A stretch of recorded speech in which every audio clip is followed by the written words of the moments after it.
This is the heavy metal rebel Frankie Kazarian and almighty Christopher Daniels, collectively known as The Addiction. We are also world travelers, loved by millions, and we both have rears that makes the girls cheer. You're listening to the Potsy and Tino Show. Keep listening. And you have permission to worship us. Now. It's the Potsy and Tino Show. Talk the facts and let opinions blow. Laughs, hot takes, and maybe a rant. Two best buds with the mic and a plan.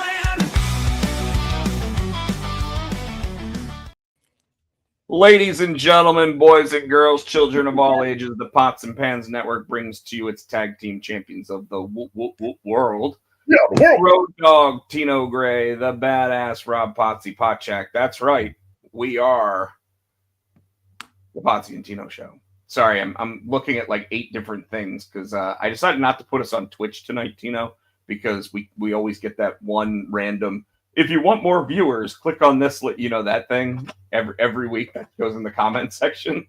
Yeah, fuck that guy. Yeah, so I decided I just wasn't going to put us on that one tonight. But Okay. we always start the show off with a little segment called "What's Up with You." So what has happened over the past week with you, sir? God damn. No, what I did is I worked this weekend. We went and Sunday we went to dinner and let Matthew practice driving because I need everybody to stay off the road in North Carolina because that dude's going to go get it. He's going to take his driving test tomorrow to get his license. Is he still driving super slow? He's getting better, but yeah, that's one of the things we're trying to help him, and we were driving to dinner last night and he turned the signal to switch lanes and he kind of slowed down. Like, you can't slow down on the belt line, kid. You can't do that. So just nervous, but he drove in the cold day. He drives fine. So we've established that. So when Haley was driving or learning to drive, I took her out. She didn't like driving with mom and because Nicole was like, and I was like, and Matthew doesn't like driving with you. He scares me. So she's like, so she goes with him. So when I'm not there, and he drove perfect today. I'm like, okay. So we'll go do that tomorrow. And so he may have his license tomorrow. And if he passes and everything, we'll have a licensed driver tomorrow. Friday, Juneteenth is also our 22nd. We got an 04, 22nd anniversary. So so we're doing something for our anniversary, and then we'll probably hang out Saturday, Sunday's Father's Day, and then Nicole leaves Monday, the 21st. She going to her annual trip to go to New York.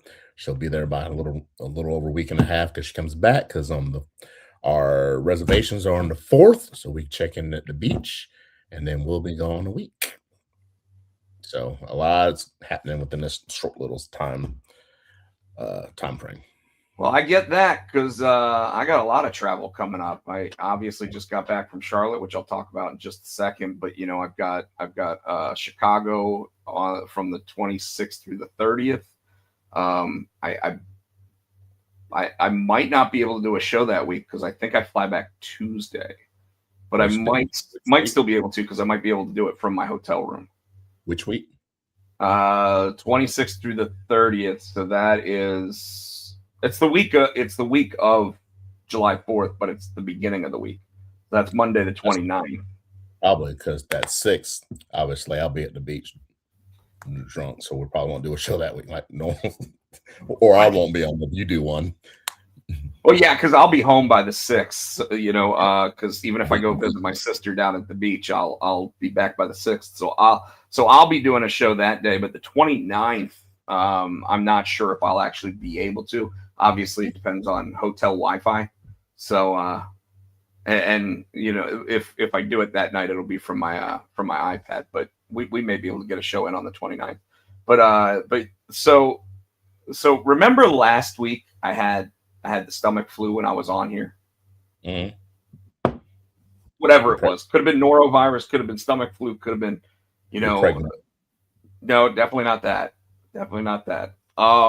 Well, so anyway, Tino, I had to drive down to Charlotte on Thursday, right? Mhm. So I drive the 2 hours, 15 minutes to get to Charlotte, get all my stuff set up, and I'm feeling okay. I'm not feeling great. I'm not feeling bad. So go out, have I don't know. I think I had like a kid's pizza somewhere, right? So I had a lot of crust and not a lot of toppings or anything. It's just kid's pizza. And all of a sudden I had another bout of the Another battle of what? You cut out. stomach flu. Oh. So I had a whole nother bout of it. So Oh, Friday, I was sick as a dog again and at the convention. And speaking of the convention, Heroes Convention 2026 in Charlotte, North Carolina. You'll be proud of me. I only bought 2 things. All right. But before I get to what I bought, so I finally got my hands on my variant cover of a book called Pecos Bill and the Guns of Oz. So this is the Potsy cover of that. It's like Mickey Mouse, the old school Mickey Mouse. So this is Steamboat Willie as Blackbeard the pirate. That's awesome. But it's also done in the Sin City Frank Miller style. Nice. Yeah, so that was so I was finally gifted copies of the one that I did. Then a young gentleman by the name of Tomas Furtado came up to me and gave me some of his little zines. So I've got some of his sample work as well as some of his own story. I like the Superman. That looks good. Yeah, and it's got a very anime style to it. So I was gifted those. I was also gifted this book called Middle Part by Marin Smith. And it's got a glare, but I told them that I really liked their colors because the book itself is colored very well. And the artwork is got a manga and American influence to it. So it's a pretty interesting mashup. But now what I bought, okay? I only bought 2 things the entire trip. So there is one of my favorite artists there. He draws like Todd McFarlane did back in the 90s. So like I just love his art style. His name's Kari Andrews, okay? He had blind bags with his sketchbook and one other comic that he personally did in it. So I bought one of those. It was $30, but they came already autographed and everything. So the sketchbook looked like this. Nice. And you can see a signature on there right there. Yep. It came with a copy. The specialty book that it came with for me was one of his Spider-Man books that he did. Okay. Spider-Man Reign 2 #1. That also had some trading cards in it, including a Superman Spider-Man one, which is pretty cool. Nice. There it goes. Now it's in focus. Yeah. And then my big purchase. So I walk. So I'm there with my buddy Dave, and we're waiting in line for him. And David asked him how much for sketches, and he's like, well, I'm doing these what he calls quick sketches. He's calling them 5-minute sketches, and he's charging $150 for them. Damn. And I'm thinking, well, I saw the quality of it. It's not a 5-minute sketch. It probably took him like 30 to 45 minutes to do these sketches. And I was like, I don't want to spend $150, but damn it, it's probably the only time I'm going to see this guy. Yes, I'll do it if I'm allowed to. Well, I get up in the line and I walk all the way up to him, and he's like, I really don't have time to do any more sketches. And I was number like 3 in line. Okay. And I'm like, okay. But then he does these things called remarks, which is like a little sketch, on top of a cover that you already have. So it's a quick, little doodle or whatever. And I was like, well, can I still get one of those? And he goes, oh yeah, I could do those in like, no time at all, whatever. So he said, do you have a book for it, or do you want one of my books? And I'm like, no, I got a book. And so I brought up a copy of Superman Spider-Man which came out just like a month ago, maybe 2 months ago. And he goes, okay, so which character do you want me to draw? And he's like, do you want me to draw Superman? Do you want me to draw Spider-Man? Do you want me to draw Batman? Do you want me to, And I was like, I want you to draw a character called Arachnix. Okay. So most people don't know who this character is unless they read his last book at Marvel, which was called Spider-Man Wolverine. And Arachnix is a mix and mashup of the two characters. Okay. So he when I said it, he goes, because he's like, so do you want Superman, Spider-Man? And I go, Arachnix. And he goes, ooh. Like that. So I got him to do what he calls a remark, except he did the entire cover. Oh wow. So was and, that and down here it he says he drew over it? No, he did the whole thing. And then he signed it. So the signature's there. That's cool. But you see this right here, it says first Arachnix remark. Uh-huh. So it's the first time he's drawn that character on a cover. Wow. That's cool. Yeah. So I fanboyed out a little bit. That did not cost me $150 because it wasn't one of his full fleshed out sketches or anything. But so I actually felt pretty good about it. So anyways, the convention went really well. Obviously I launched Jugular at the show. I probably have about a little bit more than half my stock left. So I did pretty well selling Jugular at the show. Some people even came up and told me that they read it already, told me what they thought of it. So I was pretty pleased with that as well. So show went well. Stomach felt great yesterday. So I finally treated myself to some real food. And you never said, so when you were at the conference, were you just sitting at a table dying? Yeah, I would get up and walk around, but I was drinking a lot of water and a lot of, like, I brought electrolyte drinks with me and everything. I happened to stop into a Whole Foods and I grabbed the liquid IV just to even get more, replenishment and whatever from it. So yeah, I'm so glad I'm over it. But here's the funny thing about it, okay? Going back to the what's up with you here. So I'm just going to go ahead and say it, as disgusting as it is, because the last 3 weeks we've been talking about, shitting and throwing up and whatever. Friday morning, I threw up again. And I was like, how does this keep happening? Like, I really didn't eat anything yesterday. And now I'm throwing up again, but Tino, I went from shitting my brains out for like a week to where I am now completely constipated except for farts. Oh, damn. Well, but you know exactly the moment that I knew that I was finally getting over whatever this was. The moment I ran to a toilet and went, oh God, I got to do it again. And it was just a big fart. And I was like, there's nothing left. I'm done. There's nothing left in there. He's stupid. So last thing about the trip, and then we can move on to another topic. Have you ever had an issue at your hotel? Like any little thing? Yeah. Okay. So every year I stay at the West End for this convention because it's right across the street and it's like the shortest walking distance. In fact, it even has an overhead thing so you can stay inside and walk through that way if you want to. But every year there is something wrong with my hotel room. Like half the time it won't cool down enough. Then sometimes there's no hot water. Then sometimes there's, what it was this time? Oh, God. There was no cold water. It went from warm to dissolve your skin hot. There was no cold water.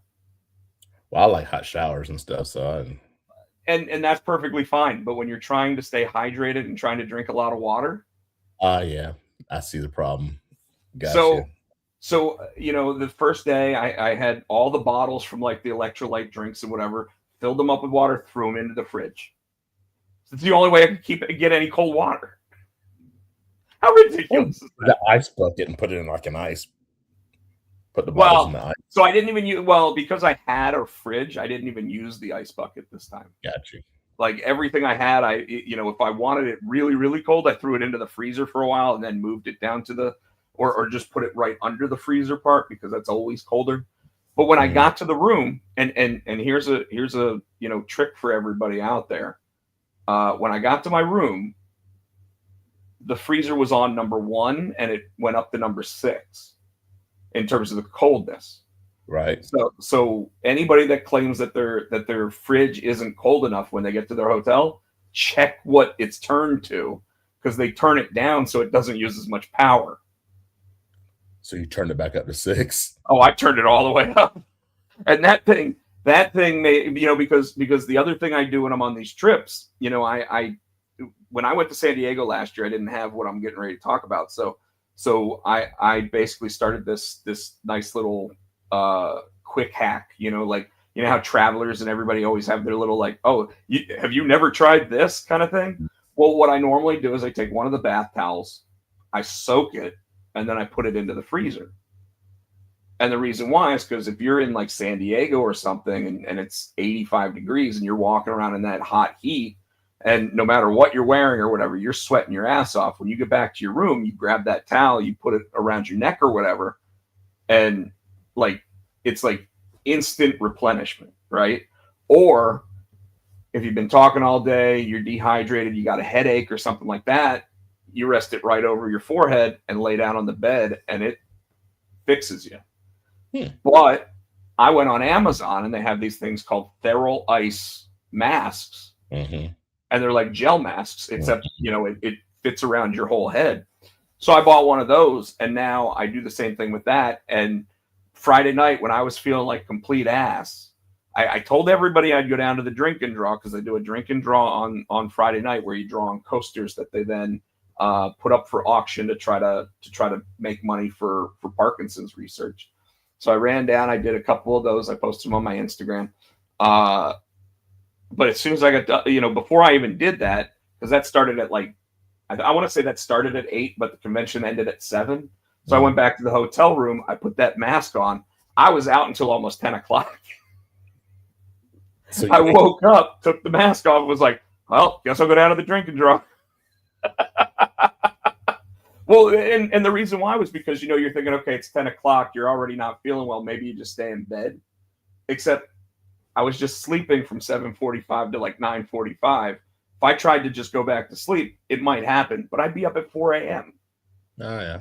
So I was like, let's try to at least move around for a little bit and then come back up as exhausted as I was. And then I slept until 9 o'clock the next morning, which was awesome.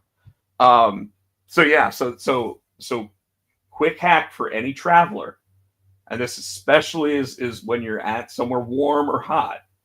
Bring one of those cold masks with you because when you get back to your hotel room, you put one of those things on, and it's just the most relaxing thing ever.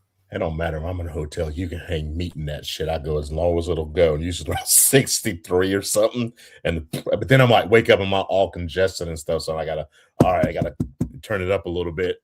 So I turned mine to 66 this time. And, normally I'm like, okay, 60, I'll put it all the way down. It normally goes down to 60. But you have to watch, because some hotels, if it's got this little weird, translucent little knob on it, it's not a button or anything. It's just a little, you can see it. It's a motion sensor. And they put motion sensors on the thermostats because if there's no motion in the hotel room, guess what? It turns it off. I put it on, but I outsmarted it. I put it on constant. I don't put that auto. It's like the fan is constant. Well, if it has that little motion thing on it, it'll shut off. Well, I stayed the sleep in. It's like one of those units down there. It's not on the wall. For sure. Thermostat. It's on the actual AC unit. Yeah, I do that too when I'm in those. Yeah. But they still don't seem to get as cold as anything else. Oh, they get cold in winter. But I set mine to 66 when I got there. And, obviously I was ill, so I was sweating profusely. And all of a sudden I'm like, holy shit, I'm cold. And And I'm sitting there like just putting my, because I'm wearing shorts, I'm just putting my legs under the covers. So I finally set it at 67 for the rest of the trip, and it was fine, because it didn't have the sensor on it. But you have to want like expensive hotels. That's how they save money. They so what we started doing in some of those, we'll go find a balloon, we'll blow a balloon up, and we'll tie the string to the air conditioning vent, so it just keeps blowing the balloon, and it keeps motion going in the hotel room. That's smart. See, these are hacks that people ought to pay attention to. All right. So that was my trip to Heroes Con. Obviously, like I said, the 26th through the 30th, I will be in Chicago for the first time. Have you ever been to Chicago? No. Yeah, so I'm going to Chicago for the first time. I'm going to try that casserole they like to call pizza. Chicago deep dish. It's not pizza. Huh?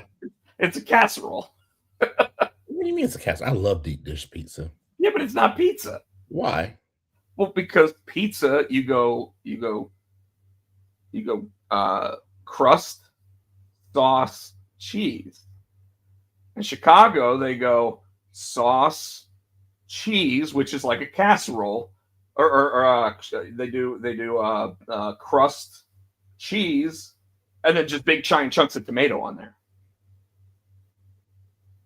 So it's like a souffle. There's sauce on it. Yeah, maybe where they accidentally like chunked the tomato. But I am gonna try it. So, and I'll probably like it just because I like crust and cheese. So, but yeah, I'll be in Chicago. When I get back, I'll be home for a couple days, and then I'll drive down to Myrtle Beach to hang out with my family for the 4th, and then be back until San Diego Comic-Con, it looks like. Damn. And then the next month. So, okay, I lied. I have one more thing to say, and it's about an interaction with my sister this week. Shorty. So you remember when I was telling you about the trip to Universal Studios, and I said that it's going to take up 2 of my weeks of trivia? Yes. Okay. Apparently it's not. But it's because she told me the wrong dates. And here's the problem. I ordered my tickets for Universal for the dates she gave me. So we used Undercover Tourist. You use them, right? I've never heard of them, no. So Undercover Tourist is like it's a site that basically buys the tickets in bulk, and then you buy a ticket from them and you get a discount off of it. Okay. So like, for example, originally for the 3 days plus 2 free days, for the 4 different parks that Universal has, because it's 3 parks and one water park, that was going to cost me, for the dates that I picked, it was like $589 Total. That was tax, everything, and it works just like your normal pass, because it's like you actually have your Universal pass and whatever, and you go in. So then my sister tells me, because I got the tickets for August 6th through the 11th, and then I get message from her that says, well, we're going from the 9th through the 15th. And I'm thinking, well, as long as I can start my ticket within that 6th through the 11th, I should be fine, because it should be, you can use your tickets for 5 days after that kind of thing. Nope. Got to cancel my ticket and get another one. Now, Do you get a refund? Or do you get to change them up or anything? You get a refund, but you only get 95% back. So you pay a 5% fee on it. Fuck. So they tell me what my refund is, like $538, but I have to do it. Huh? But I have to do it. Now, here's the thing, though. The 9th through the 15th, I only lose 1 week of trivia, because that's a Sunday to Saturday. Ah. So now I'm not going to miss the other week of trivia. So that's actually a net positive for me. And when I look to order the tickets for the week of the 9th through the 15th, Cheaper. It's $100 cheaper. So it actually works out both ways. But still kind of pissed me off that my sister actually told me all this. Well, she made a mistake. Dude, like we talked about it for like 2 days, and she said she'd already bought the airline tickets. And then she's like, so I'm like, how do you not know the dates? But it worked out better for me. I told her it actually works out better. But now we're trying to figure out whether or not we actually want to get the Volcano Bay water park ticket to go with it, because we're only going to be there for like we're driving one day. We're going to be there 7 days. We're driving one day. We're driving another day. So you're driving 2 of those 7 days. So we have 5-day passes. So now you're going every day to a park, right? So it's like, do we want to add a water park where everybody's exhausted afterwards and sunburnt as shit and everything? Like, so I'm like, we can save the $75 or whatever it is to not put that on the ticket. I don't care, because our where we're actually staying, the property that we're staying for Marriott has a lazy river and a big pool. So it's like, I don't care if we want water and a pool and everything. It's right there. So yeah. So anyway, yeah. So, but I thought it was funny that I've now canceled my ticket. And Shane's going to look up tomorrow whether or not we want to do the Volcano Bay pass. The water park looks awesome, but I don't know if I really want to do a water park and all of that. I'd much rather do Mario Kart twice.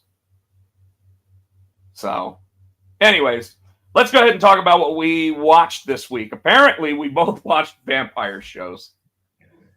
Yeah, so like I said, I'm still watching Modern Family, but I did watch the Nosferatu. The vampire show that I watched was, I guess AMC has been doing the Interview with a Vampire, and this is the 3rd season. And this Which season, I watched. Yeah, so this season is Lestat. He's a rock star. So it's only 1 episode, so I watched the first episode. So have you watched the Interview with the Vampire show? The series? Yes. Yes, I've watched bits and pieces of it. Yeah, I think we watched the first season and I didn't watch the second season. Now I wonder though, because Netflix has both seasons of that. And that's what I watched this week, because I was pretty much laid up, so I was like, well, might as well watch something. And I like vampire shit, obviously. I just wrote a gem book. So but I wonder if it's the same actor playing Lestat in the Vampire Lestat show. It is that Sam Reed, I think his name is. I think so, yeah. Yeah, it's he kind of looks like Guy Pearce, but younger. It's him, because they not only they showed in this season, they went back, because apparently, like I said, it's an arcing story. So yeah. So this is actually like season 3 of Interview with the Vampire, but now it's a different Anne Rice book. Yes. Because there was definitely an end to the Interview with the Vampire show. I don't remember. I mean, I watched it. There definitely was. But Nosferatu, you started watching that. That's got Zachary Quinto as the vampire, and I know that I don't think he's a vampire. They hadn't quite figured out what he is. The premise is he's some. He is a vampire. And by the way, just so you know, that series is based on books by Stephen King's son, Joe Hill. Who obviously wanted to make a name for himself without using his dad's last name. Oh, cool. But yeah, thanks for ruining it, bitch. Dude, the show is called Nosferatu. Nosferatu is a vampire. No, I saw the movie, the long ass, dry, boring movie they came out with like last year. So he's right now. They're gathering kids up, and he's supposed to be taking them to this place called Christmas Land. And he's like, he's able to go through somehow different towns through times. And so he's supposed to be, I forget what they're called, a creative, right? It's a creative where they could, and all they can sense each other. It's like a supernatural thing. And so this one chick, she's an artist, and she discovers this bridge, and she can ride through it, and all she has to do is think of a place, and that bridge will take her to wherever she wants to go. And I had started watching the show, but I never got fully through it. Yeah, so we're like episode 3 or 4. So I mean, we're really just now starting to watch it, but it started slow. It's starting to pick up a little bit now because Nicole's still trying to figure out what the Christmas thing is and what this Christmas town or wherever he's taking these kids to and kidnapping kids. So we're still trying to figure out. It's interesting so far, though. Just weird shit. Yeah, it's yeah. The vampire Lestat show. I was like, it took me a minute to get into. I'm like, oh, okay, I see. Because I didn't watch season 2, so it kind of picked up from the end of season 2. So like I said in the beginning of the show, it kind of like, when you watch a show saying last time on whatever. So it kind of combined, I guess, season 1 and season 2 to lead you to where we are now. So I'm like, okay. But it's good. It's good so far. It's going to be good, I think. So, and like I said, so watching that, I think I told you I finally finished the James Bond game, which is good. I text you, like kind of alone. I'm like, Matthew already called next. I'm like, well, I think maybe while he's playing his, he's still into his Batman Lego, so I may even sneak it out to you without him knowing, because I've gone back and played it again. That game is fucking awesome. It's just awesome, dude. Well, and they're supposed to be adding more content and everything else. And interestingly enough, who plays James Bond in that? Who is that? The same guy that played Dexter in Dexter Origins.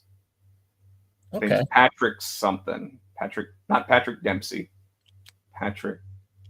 I know he's got this scar on his face. I'm like trying to figure out what that scar. I wonder if the dude that played him had a scar. You know how they make the character look like the real person? So I'm wondering if the dude has a scar on his face in real life. That's why they did it. Because in the game, he starts out with that damn scar. I'm like, where did you get that scar? So Tino, I know that you see that there's a third thing in our little who can actually come on the show tonight. I can't see it. Oh, you can't see that? Okay. So I have a picture I'm going to put up because first. So I got to ask you, are Danhausen's curses real? For a while there, it was like, holy. Well, I want to point out that in the NBA and NHL playoffs, Danhausen went 16-1. Didn't he curse the Hurricanes though? Initially. Oh. And the next game, which was played here, someone from the Hurricanes actually paid for him to uncurse the Hurricanes and curse the Vegas Golden Knights. And last night when I was watching Game 6, at one point when the stoppage of play happened, when they do like the Ric Flair thing here or whatever, all of a sudden you heard, "You are cursed." And it was like, did they just curse him again? Or is this like the old one from the other night? Because at this point, Danhausen's nixed that one. But when we got off on Monday night last week, the Hurricanes still had their game on Tuesday. They had a game on Thursday. They had a game on Sunday.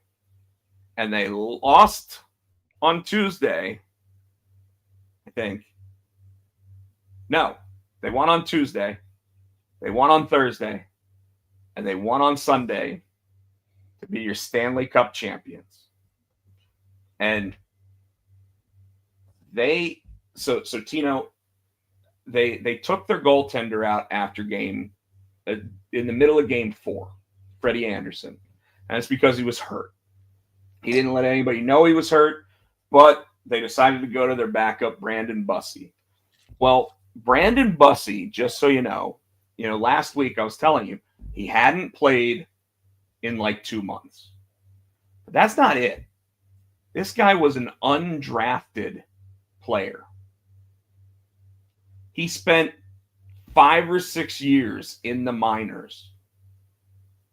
This year, the Canes had to bring him up because both their other goaltenders were not performing or hurt or whatever the case might have been. You know what this kid's record was? 31, 6, and 2. No, what is that?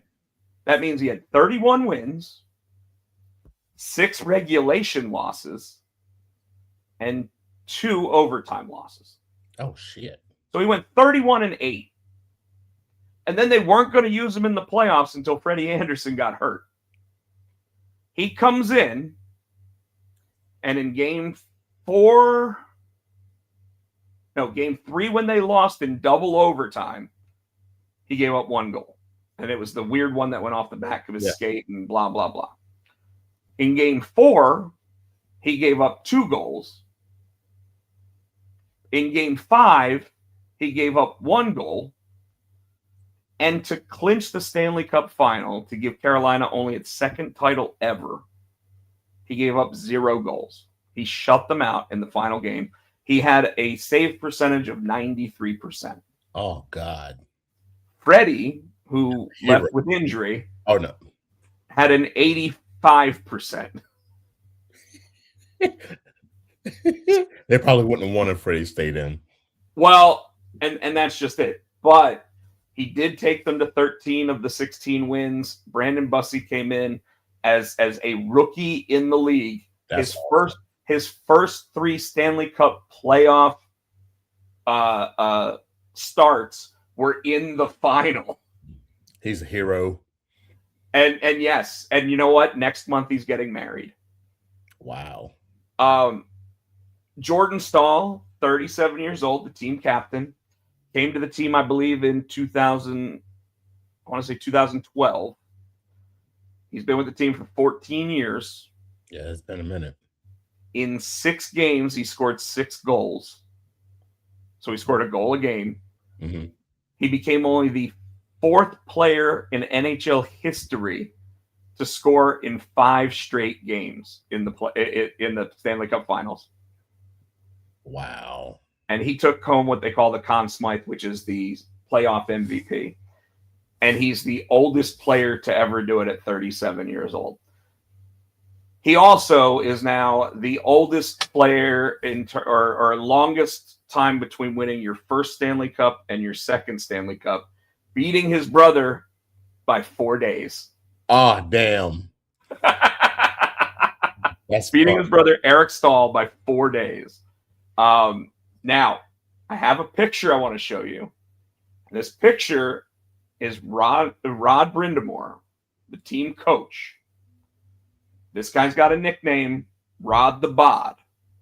Okay? His players won't call him that because they're too scared. Because, like Vince McMahon being in the gym at 4 o'clock in the morning, Rod is in there when his players start walking in. And you don't ever want to get into a fight, into a test of who's actually taking on the most weight on the things. Because, Tino, here's the picture. God dang. He's 55 years old, and he has abs. Dang. And that's him hoisting Lord Stanley's Cup. You could see he's still wearing his suit pants. Soaked. and yes, because they were firing the champagne off. It's his 2nd Stanley Cup. He is now the 4th coach in NHL history to play for the same team that he won a Stanley Cup on and coach that same team. So when we won it back, he was on the team. He was the captain in 2006. Wow. And there he was. There he is right there, holding up Lord Stanley's Cup. 20 years. 20 years after the first time they did it. How awesome is that? That is cool. That is cool. And we're not talking 22 years. This literally is 2006, 2026. And there was a Stahl on both teams. Eric Stahl on that one. Jordan Stahl on this one. But Rod Brindamore, now I'm going to tell you, he holds the record currently for NHL player/coach for the percentage of playoff wins that he's been a part of with the team, because he's been a coach or a player for 98% of the Carolina Hurricanes wins in the playoffs. But let's be real. That's because they've only been the Carolina Hurricanes since 1997. But he's now been part of 102 victories in the playoffs. So we just got them in 97. I don't know why. Damn, I can't believe it's. And remember, they played in Greensboro till 99. Wow, yeah. and then they moved to the they moved to what's now the Lenovo Center. So okay, there's enough about hockey for you, but Danhausen's curse worked for us. They won 3 in a row to take home the series after he cursed the Vegas Golden Knights. I think it worked for New York Knicks too. Totally. And you know, when it comes to Danhausen's curses and if they're real or not, oh man, July, so next month, Saturday night's main event is at Madison Square Garden, where the New York Knicks are now the world champions of basketball. They better make it Danhausen Appreciation Night in New York that night. Oh, you know they probably will. They probably will. Dude, I bet they're going to take a Danhausen jersey and lift it to the rafters that night. Now, granted, it's MSG, and you know they did like WrestleMania and whatever, and they lifted one and they took it down afterwards. It was all for show. Oh yeah, but I hope they do that for Danhausen that night because that's just cool. It's just cool. Tino, you want to go through some weekly wrestling news? Yeah, I was just looking at the date today, June 15th, and exactly 1 month will be my birthday. I just noticed that today's the 15th. Yep, 1 month. 62, man. Your mama. My mom would give like her left arm to be 62 again. 3. You know, I was laughing. I said, you know, between me and Tino, we've got 100 years between us now. Yeah. You're 52, I'm 48. We got a whole century between us. Damn. So here's some pro wrestling news for you, Tino. Yeah, I'm looking in the comments. Ain't nobody said nothing. Yeah, I don't see anybody in the. It's okay. It's still nice outside. UFC and WWE crossover backlash. Apparently, you were talking to me about this off air. Titus O'Neil publicly defended Michelle Obama after there were controversial insults made by Josh Hokett and at the UFC Freedom 250 event. What you actually heard about this? So what happened and did you hear what Titus ended up saying about it? I don't know what Titus said. I just know I was reading about it and he won, and there people a lot of pissed off because he, for no reason, like, yeah, I'm happy to be here, da da da da da. And I don't know, and all of a sudden he's like, yeah, and we all know Michelle Obama's a man. I'm like, the fuck did that come from? Yeah, why? Yeah, he just pulled it out his ass for no reason. Stalker Philip. Hold on. One more thing about the UFC. I also read it, and I know you can't get those smart news things. I try to forward to you, but they apparently that must be an Apple thing. I think it will. Well, actually, no, you're not on Apple anymore. I still get on my Android. You must be subscribed to something. Yeah, but they were like, Dana White admits UFC can't afford another White House event ever again. I did read that. He goes, I lost my fucking shirt. He said that in like the press conference. Yeah, he said, I can't afford it. There's no fucking way we could do this again. I guess because as UFC TKO, they were like, no. Well, they did it because but he also said we're never doing the Sphere again either. Mm-hmm. So that Vegas Sphere, they're not doing that again either, because they're just too fucking expensive, is what he said. So some other news: Stalker Philip A. Thomas II was found not guilty by reason of insanity in the case involving Liv Morgan. So the stalker of Liv Morgan was found to be insane.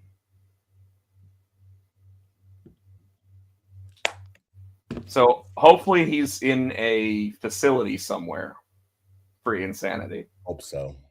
And additionally, now here's some good news, because the world doesn't have enough of that. This week, AEW star Will Ospreay and Alex Windsor were officially married. Yay. So some good news for once. That's awesome.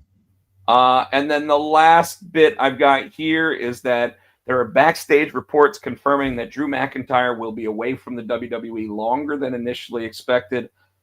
because he's got other films that he's now doing. So we all knew about Highlander, which from what I heard, Russell Crowe has now said that has at least finished his portion. So Drew McIntyre is now filming other films. And I did just read something today. I can't remember what the film's name is, but I did see another thing with his name listed as somebody that's going to be starring in it. So good for him, because, like the bit roles that I've seen him in, because he's been in a bunch of Batista films. And it's normally because they go, Dave, we really need to find someone that's like the same size as you that can, like make it look like they can give you a run for your money. And he goes, oh, I know the perfect guy for it. We got Drew McIntyre.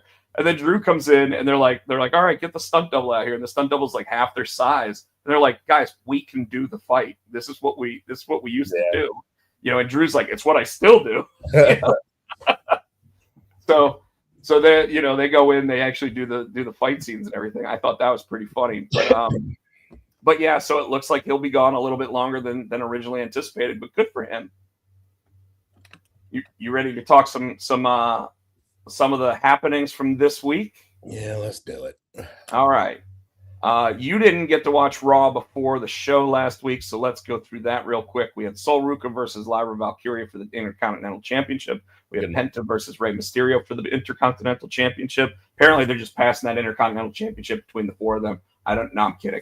I know that there's a men's and women's.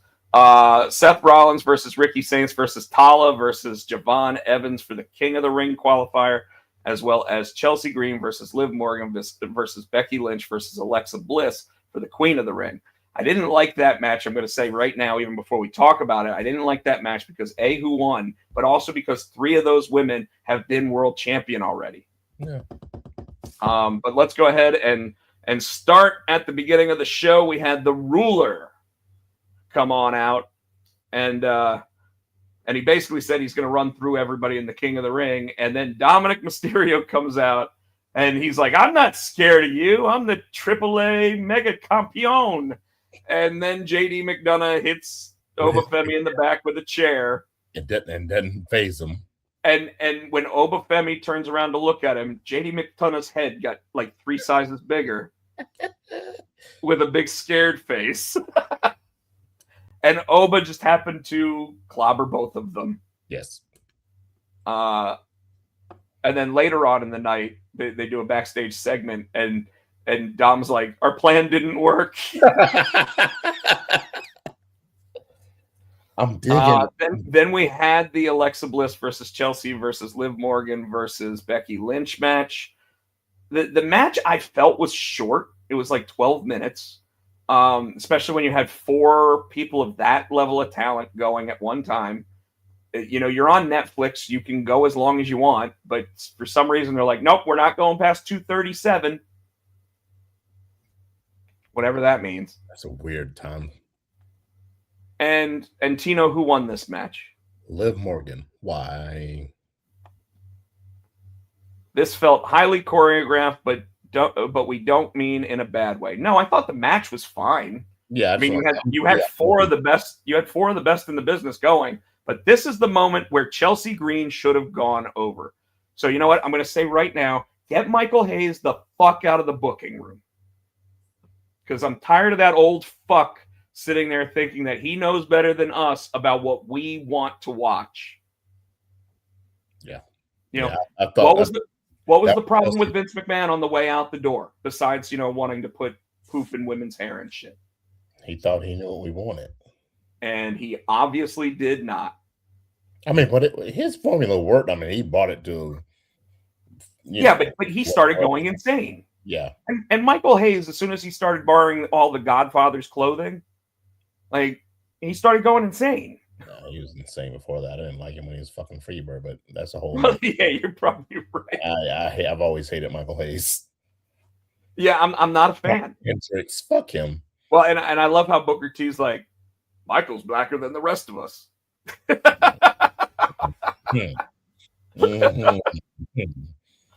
Sol Ruka versus Lyra Valkyria was your next match up.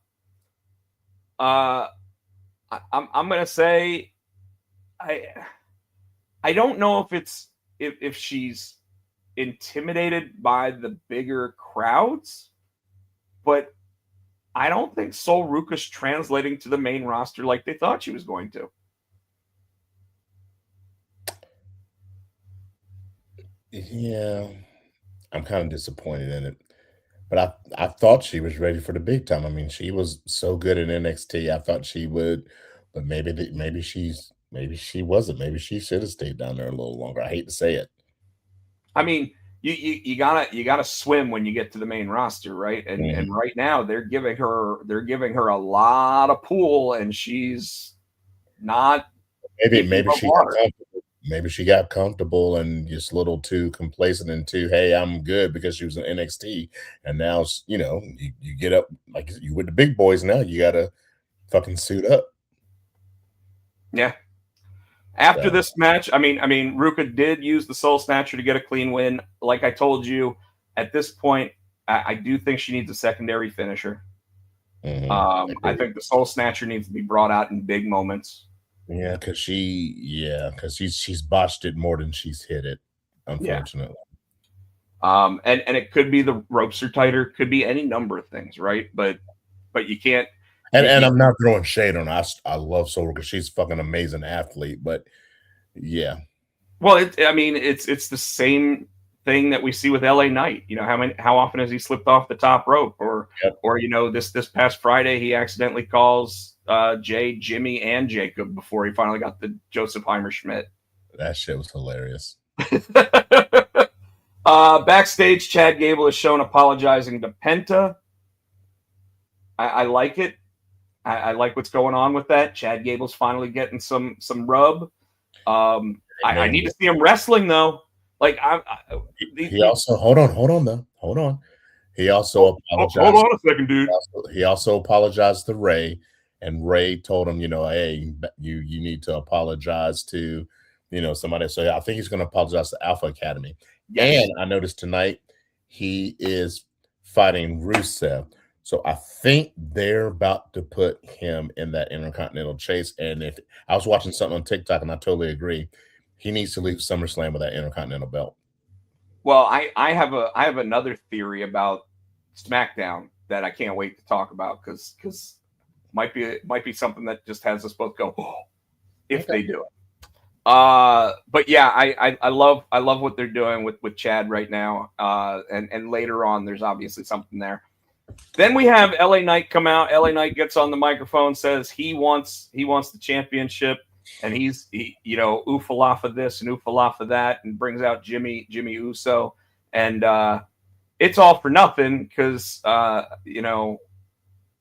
he didn't win the match when they had it, but Knight missed catching the mic when it was tossed to him. Knight threw it back so he could catch it properly. That was funny. It's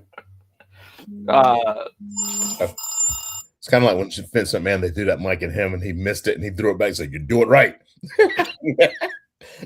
And I will admit with what Bleacher Report says when they said that his promo felt like it was a worked shoot. Like I think he's taking liberties on the microphone right now. He's frustrated. You could tell. Yeah. Although I asked this when he did the Chris Van Vliet interview, WWE, if they knew that if he was really, really upset at stuff, they're not going to let him go on a show like Insight because Van Vliet's going to ask him a question, and if he asks it the right way, we're going to get a lot more information out of it. I think there's a difference in him knowing and being smart enough to know, hey, I can't say this on an interview. B, I can play this on a live promo in front to kind of do it and ask for forgiveness. Cut my mic if you're going to. Yeah, and kind of just, that was part of my character. You know what I'm saying? He could probably work it out that way in front of a live audience quicker and better than he could on an interview. You know what I mean? He could cover it, I think, better. I am going to say I like his approach when it came to his interview on Van Vliet, where he was like, there's a lot of stuff I'm going to say at some point, but I'm going to wait till down the road till after I retire because, I don't like giving out the ingredients, within a year of it happening. So I think that was a little dig towards the backstage show that they do. Yeah. You know which one I'm talking about, the Netflix show. Yeah. Unreal. I didn't catch that. Okay. Penta versus Rey Mysterio happens next. That's a fucking damn match. Ray's best match in I don't know how long. He can still do it in his fucking 50s. He's still putting on matches like that and hanging. Yeah. I mean, he's always kept himself in miraculous shape. So Penta defeats him.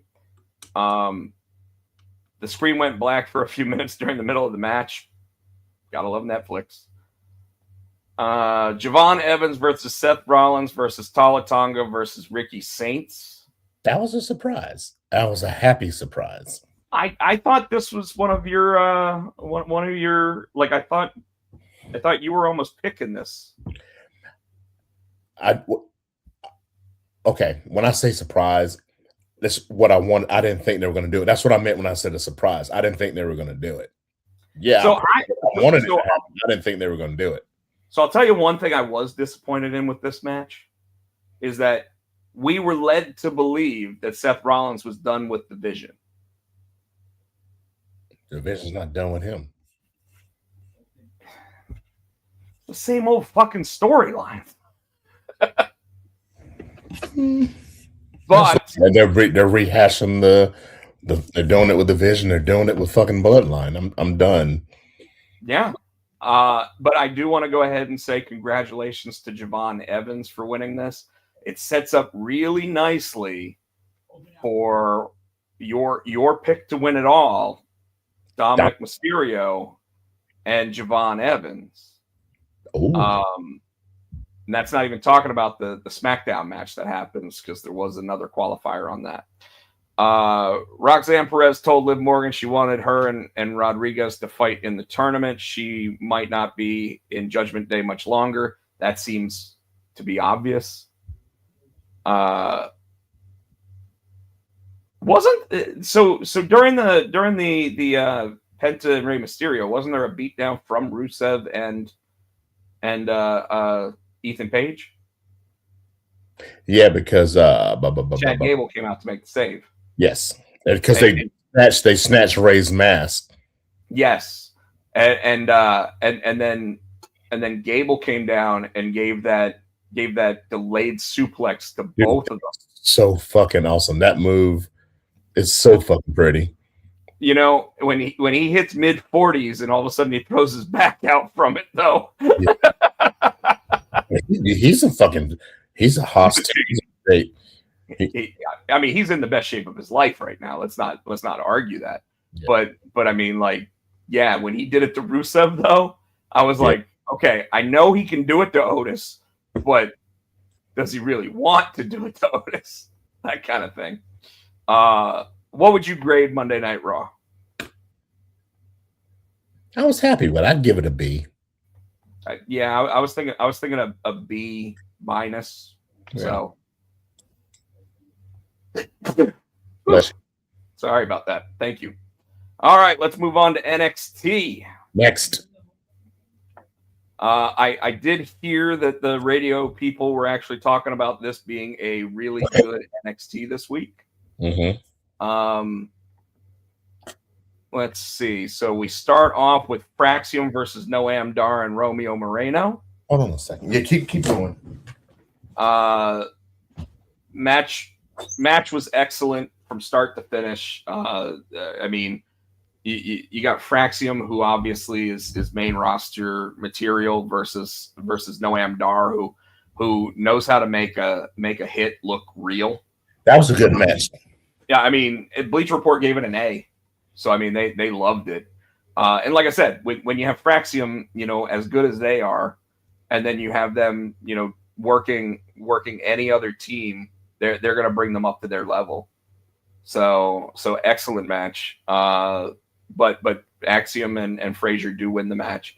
Before the match, NXT showed a video of Romeo last week convincing Fraxium to face them.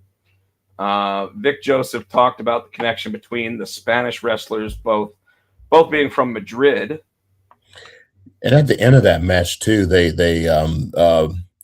Fraxon, one of them, Nathan, was like, "Oh yeah, it's like you found yourself a tag team partner." So I guess that those two are going to be a tag team now.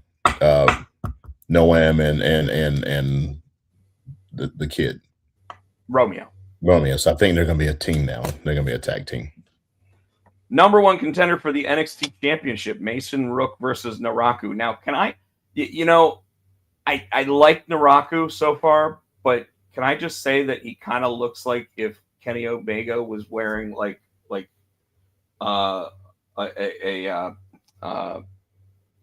not what's it called, pantyhose on his head, trying to rob a bank. Shut up. You know I'm right though. I was impressed with that Mason kid. Oh, I mean, he is one of the best ones that have come out of Evolve and LFG. His size and the way he moves, dude. Like I said, it reminds me of a Bam Bam, of a Vader, just big guy. Or what did Husky Harris Brave used to call himself? He was a tank with a Ferrari engine and a tank body. Yeah. Well, tank body with Ferrari engine. Yeah. And that's what I'm seeing this Mason kid. So, yeah, the big kids are getting faster, and I think it's because they're pulling them out of college as football players who already have to try to be the fastest one at their size. So I mean, I think that's why you're seeing the speed of WWE up and comers getting much faster, which is funny when you see someone like CM Punk trying to slow the match down. Yeah. Someone we haven't seen since the night after WrestleMania. Coming back when they hit Chicago. And I've heard and read, I've heard that they're moving him to SmackDown. Well, we thought he was going to move to SmackDown anyway because he's supposed to challenge Cody at some point. Yeah. Let's see. Keanu Carver questioned Robert Stone's judgment on choosing title contenders and warned that he would take his fate into his own hands soon. Mm-hmm. Number one contender for the Women's Championship, Kendall Gray versus Kalani Jordan. Kendall won it. Yes. I think you skipped over it. I don't know if I hadn't mentioned it yet. My favorite part of NXT last week was the Mr. NXT competition they had going through the whole show. Oh, that had me laughing. Well, it hasn't said anything about it yet, but I would almost rather not say anything about it. Did you watch it? So did you watch NXT? I saw clips. Oh, God, it was hilarious. This match was also given an A. And anytime Kendall Gray's in the match, you're already going to raise the bar. I mean, what is she? How old is she, Tino? I'll look it up. She's young. Like at oldest, I'm going to say 26. And I don't even think she's that old. Yeah, it probably sounds about right. So, Kendall Gray. How old are you, Miss Gray? Kendall Gray is 25. You were close. I was real close. I would have won at the State Fair because I was within a year. And this chick is, and I think she wrestled boys in high school, and if you look at it, this chick's got guns. Yeah. Well, you can't see it on that. Yeah, I'm trying to get it to where it might need to turn the brightness down. Yeah, it's okay. Yeah. It's okay. People have seen her. Yeah, whatever. Yeah, because she's fit as a fiddle. Fit as a fiddle. Sinclair refused to come out for the match, making sure Gray had no distractions. But again, like Kendall Gray is easily making herself probably the top in terms of quality match candidate women's wrestlers coming up through the system. Dion Lennox with Osiris Griffin versus Jasper Troy. They gave this, we had A, B+, A. You know what they gave this match? A C. A D. God bless. Yeah. Troy is so big that he made Lennox, a former NFL hopeful linebacker, look small. NXT highlighted Jada Parker attacking Natalya during the training session. That shit was hilarious. Then you have your 2026 Mr. NXT pageant. Now, you know, they give equal time on these all the time, but they didn't do a Miss NXT pageant. Well, that's because what's her name is Miss NXT. Ariana Grace is Miss NXT right now. Oh, okay. Remember? I didn't remember. Yeah, she's Miss NXT. And out of all of them, Shiloh Hill, the Toothless Wonder. There's only two of them, but Shiloh Hill and the Angels do, the new guy from London, because that's what it came in. You know, the new guy from London is like he was like used to do pageants and stuff like that. And Shiloh's like, well, he's got people signing a petition to make him Mr. NXT. So they decided to have a contest, like an actual beauty like a beauty pageant kind of thing. They had like different they had like a swimsuit, and they had like what do you call it? Talent competition. It was actually funny. It sounds like an original episode of when they did the first NXT. Yeah. Is what it sounds like they were doing. That, yeah, it was good. They had judges and everything.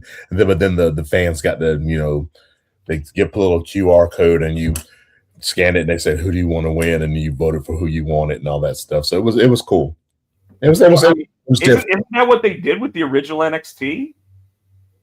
I'm trying to remember, probably. I think they did. I mean, I don't think it was QR codes, but I think it was like text to this number for this one. Then you had your main event. Our girl Tatum Paxley, the champion of North America, versus Zarya. Well, I knew that was probably going to be the outcome. I'm still kind of Tatum. I mean, they took the women's title off her so quick. I mean, she held on to this title a little longer, but damn, poor Tatum. They did give the match an A- because Tatum's been a superstar recently. And everybody does think that it's her right before her call up. Yeah. And you know it might be interesting because of her weirdness of character. Alexa. Wouldn't it be interesting if she's the one that's under Danhausen's little curtain? I don't think so, but yeah, it would be. Like, wouldn't it be cool to have Danhausen with a valet? Yeah, but that also wrestles, because obviously Tatum's been showing she can.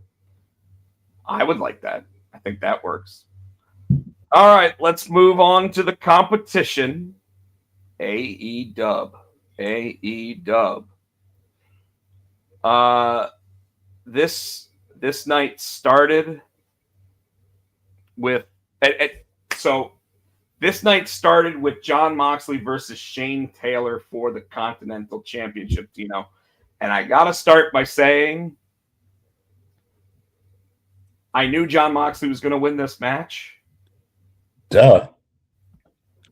But wouldn't it have been awesome if in Cincinnati, his hometown, Shane Taylor not squashes him, but I mean like does a belly flop on him, gets a 1, 2, 3 because Jon Moxley's just too worn out to actually like lift the shoulder, and surprises everybody. Wouldn't that have really given a rub to Shane Taylor?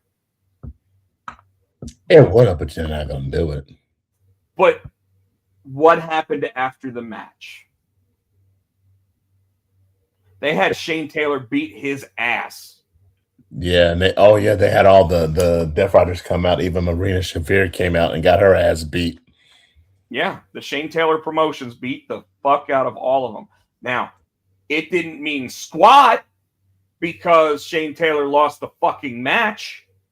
But I think maybe if they're trying to push Death Riders as faces, now they've got a new heel faction they can go up against. You know what I mean? So maybe they're trying to do something. Maybe it's a stretch. It's a stretch. We talked about this last week, whether or not the Death Riders were baby faces. So I was listening to Justin LaBar and Jonathan Hood doing their show this week, and they were talking about they were like, ain't nobody gonna cheer Wheeler Yuta. Ain't nobody gonna believe that Daniel Garcia's a babyface. Well, you know what little gray streak he's got going on now. I'm like, the fuck? We shaved his head and now it comes back gray? What the fuck? Justin LaBar was talking about how those two are so grossly miscast to be in this group. It's so funny. And I'm like, they are so right. And maybe that's why I've never liked either of those two guys in this group, because Pac fits in with the other two. But Danny Garcia and Wheeler Sharpay Yuta do not fit in this group at all and have not since the beginning. It's ridiculous. Yeah. So here's my problem with this. Let's make the Death Riders the baby faces. There was nothing that made me think they were baby faces, and then they got their asses beat. So right now they're just heels that got their asses beat to me. No, because Shane Taylor is obviously that group's the obvious heel group. So that's what's going to make. I think that's what they're counting on to help start turning the Death Riders. I 100% agree with you, except all they would have had to do was cut a babyface promo ahead of time. You know, hey, we've seen the error of our ways. We're gonna. Slowly but surely, because of the Will Ospreay rub, right? So Will Ospreay's kind of with them. They came out and helped Ospreay win his thing. You know, I think slowly but surely. I don't think it's a. I think it's a slow burn face turn. You know what I mean? But when they went out and helped Ospreay showed more edge than he normally does. So he almost showed heel tactics. They're not going to boo Ospreay. No, I know. I'm 100% with you. All right, so let me put it to you maybe in terms you'd understand, because you'll understand this because you know. I'm with you on it. I get what they're trying. I get that they're supposed to be babyface now. It's just I didn't like that there was no legitimate turn in their behavior. They did the same thing with Charlotte and Alexa. No, Alexa was always babyface in that. No, dumbass. You said they were using Alexa to turn Charlotte babyface. Charlotte didn't change her ways, really. She's a lot nicer now. At first. Sure. But that's what I'm saying. They're assholes now. They're going to be a lot nicer. It's the same thing. Jon Moxley's not going to be nice. Okay. We got 30 minutes. We'll move on. From me. We'll table that. It was nice to see the Death Riders get their asses beat. Unfortunately, I think it really should have started with Shane Taylor taking the title. Not gonna happen. Well, I knew it wasn't gonna happen. Then that's my point. A lot of these matches. Why? Why do? You know they Bleach Report started with the opening match, but what actually happened first was a 15-minute promo segment between Tommaso Ciampa and Chris Jericho. Tommy, dude, my favorite line was that he's like, Tommy's mommy. Call me Tommy. Oh, Tommy's mommy. When he said that, I don't know what it was. That thing fucking popped me. I laughed for like 20 minutes. It was like Tommy's mommy. I don't know what it was. It struck me so funny. So, and I know you like it, but it's a little annoying to me that Chris Jericho is just stealing Kevin Nealon's Mr. Subliminal and using it. Well, I didn't know what I've never seen, so it's new to me. I don't know what it is. So, well, I mean, you can assume what I'm talking about, which is when he sits there and he's like, you don't think I'm being serious with you, bald? What are you trying to say? I haven't heard anybody else do it, so it's new to me, is what I'm saying. So I know Kevin Nealon did that. Yeah, so in it, like, and after the show, you're gonna have to look up Mr. Subliminal Kevin Nealon, because you will die laughing at some of the stuff that he used to say, because Jericho's obvious when he's doing it, and Mr. Subliminal was definitely trying to still keep it a little under the radar. Okay. But Jericho does the dramatic pause to make sure that you get a chance to pop for it, you know. But it's definitely the Mr. Subliminal act. And Jericho's good at it, don't get me wrong. You know, he's saying some funny stuff, and yes, calling him Tommy, and then of course Tommaso Ciampa sitting there and going, going, "You think this is funny? You think this is funny?" And Jericho's like, "No, I don't think it's funny at all." And he just gets up in his face, and you see Tommaso, and he's like, "Do I step up? Do I step?" Like he's like, "I don't know what to do here." All of a sudden, I love this angle. I love that Tommaso is being used in ways that he hadn't since NXT. The guy is a main event star that WWE was never going to push him to that level. And you and I said that when we see him as the main event in NXT, we were like, that's great. They're going to move him up, and he's going to be U.S. champion at best. And then he wasn't even that, you know. Let's see, Mark Briscoe versus Pac. Now, before this match, Mark Briscoe is shown with Tony Khan, and Tony Khan is like, yes. I meant to text you about that. I was like, did you see this coked out motherfucker? He's like, yeah, I love the idea, Mark. But his eyeballs were this fucking big. Like he looked like a Garfield comic. Because he was high. He was fucked up, dude. It was so fun. And he's like, and that's why he liked Mark Briscoe's idea. Because, of course, Briscoe goes out, has a match. After he gets done his match, he grabs a microphone. He's like, Max, you know what we going to do? You know what we going to do? We going to have a fight, Max. And everybody, so I guess the new gimmick in AEW is everybody just calls out Max. Everybody just does it. It's like, you get a Max call out. You get a Max call out. Here's the thing, though. You're supposed to be challenging. That's Stone Cold said. If you're not in this business to be the champion. I just wonder because, you know, there is no script in AEW. I just wonder how many of those people have been told it's okay to do that by Tony Khan. Because he's still booking the show. You know, because how... Here. Speedballs. You want title shot, Speedballs, you get a title shot. You haven't won a match in like 17 years, but you get look at that. like the light is just enough to make it look like it's eyeballs. His eyes were like this fucking big. But after the match, which Leo Rush, you touch up? Yes, it tastes good.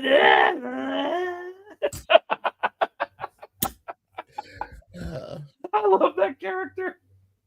I love it so much. Briscoe defeats Pac, which, you know, must make Pac feel like I came back for this. But here's what I will say.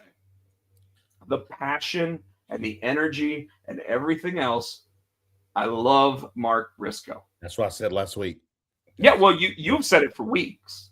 And I've even said it for weeks. I still don't think he'll ever be AEW champion, but I do think he's a good contender to go up against the championship to actually show what Max is capable of doing in the ring.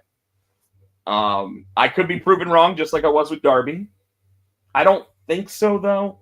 You didn't think Darby, you were going to be wrong with Darby either. Well, what have they done? What have they done with that now? Darby's not believable. It doesn't matter, dude. Darby. What have they done with that now? Huh? It's like he got swept under the rug. No, Darby's going to come for another. He's coming at another belt. Yeah, he's going after Kevin Knight's belt. He went from the world title to I'm not even going to take a rematch. I'm just going to go ahead and drop down to the belt below it. Dude, you just said yourself. So I need you to calm the fuck down because you just said yourself there's too many people going for Max right now. Now you're being a little bitch and saying, oh, Darby's not even going for the title anymore. After you just said there's But hold on. champions. Darby didn't even get a rematch after he lost the title. Because he was under that stipulation, which I think is dumb. He can't go for a rematch as long as Max is champion. Max put Was that Yes. a stipulation? I didn't remember that. Max so said I apologize. Yeah.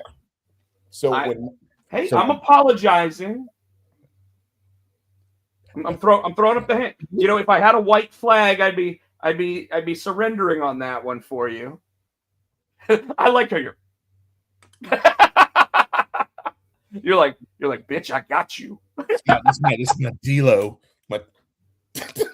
But earlier in the night, someone else called out Max, and he didn't come out. And this time he does come out. It's like the one guy wasn't worth coming out for. Who called him out earlier?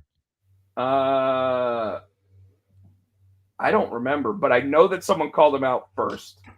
Well, no, I think because Max had told Briscoe too, you can't have another shot. So I think he came out to be Max. You ain't the boss, Max. I knew You ain't the boss. The boss does more blow than you. I thought Tony was going to come out and say something, and no, he said Tony. And apparently, it's a cage match, a 5-on-5 cage match. Six on 6. Is it 6 it's on 6? them plus 5 of their friends. So if Briscoe wins, he gets the title shot, and I don't know what Max gets. If I forget what he said, Max gets.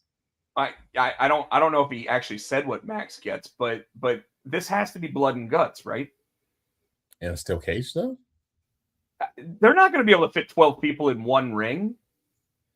It's a steel cage match. They said it was steel cage. I think they're going to clarify that it's blood and guts in a 2-ring match. Okay. It kind of feels like it has to be, right? Yeah. So, but my favorite part was Max going backstage trying to find people to peel his teeth. He's like, I don't care. I know you ain't got no friends, Maxwell. I know you ain't got no friends. No, but you go out, you pay them. We'll probably get to it, but backstage, Max walks up Don Callis and goes, "What do you think we are? You think we just rent people out?" And Max goes, "Oh, he's got all that money." And all of a sudden, Callis like, "Oh, okay." You go ahead, you find your friends, Max. So that was entertaining. You know what was entertaining was the next match. Orange Cassidy versus Andrade El Idolo. So I gotta ask, why doesn't Andrade use pull-apart pants? Why the hell does he always have to take them off and actually get them below the boot? I don't know. He ends up sitting there for 3 minutes trying to get these pants off because of all the sweat and everything. That the other wrestler should have hit him by now.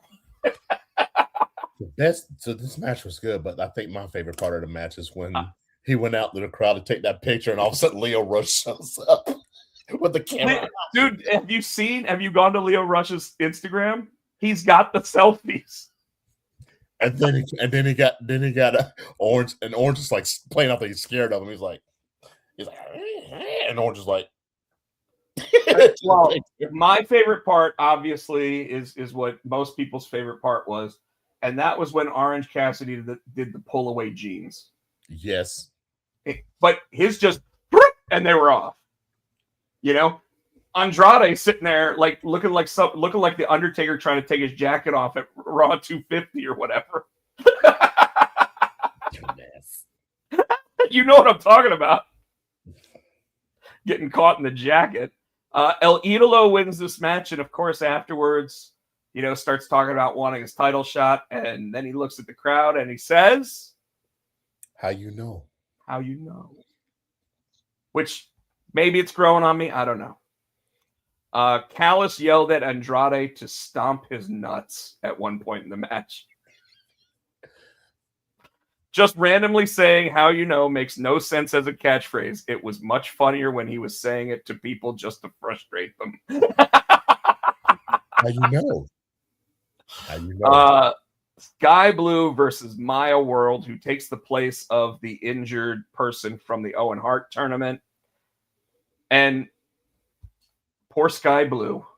I think, and I hate to say it, so this Maya World, I hadn't heard. She's been wrestling, I guess, on ROH. And I think that day, they were saying that day of the tournament, her brother died. So I'm almost wondering if they were like, man, just give this chick a break.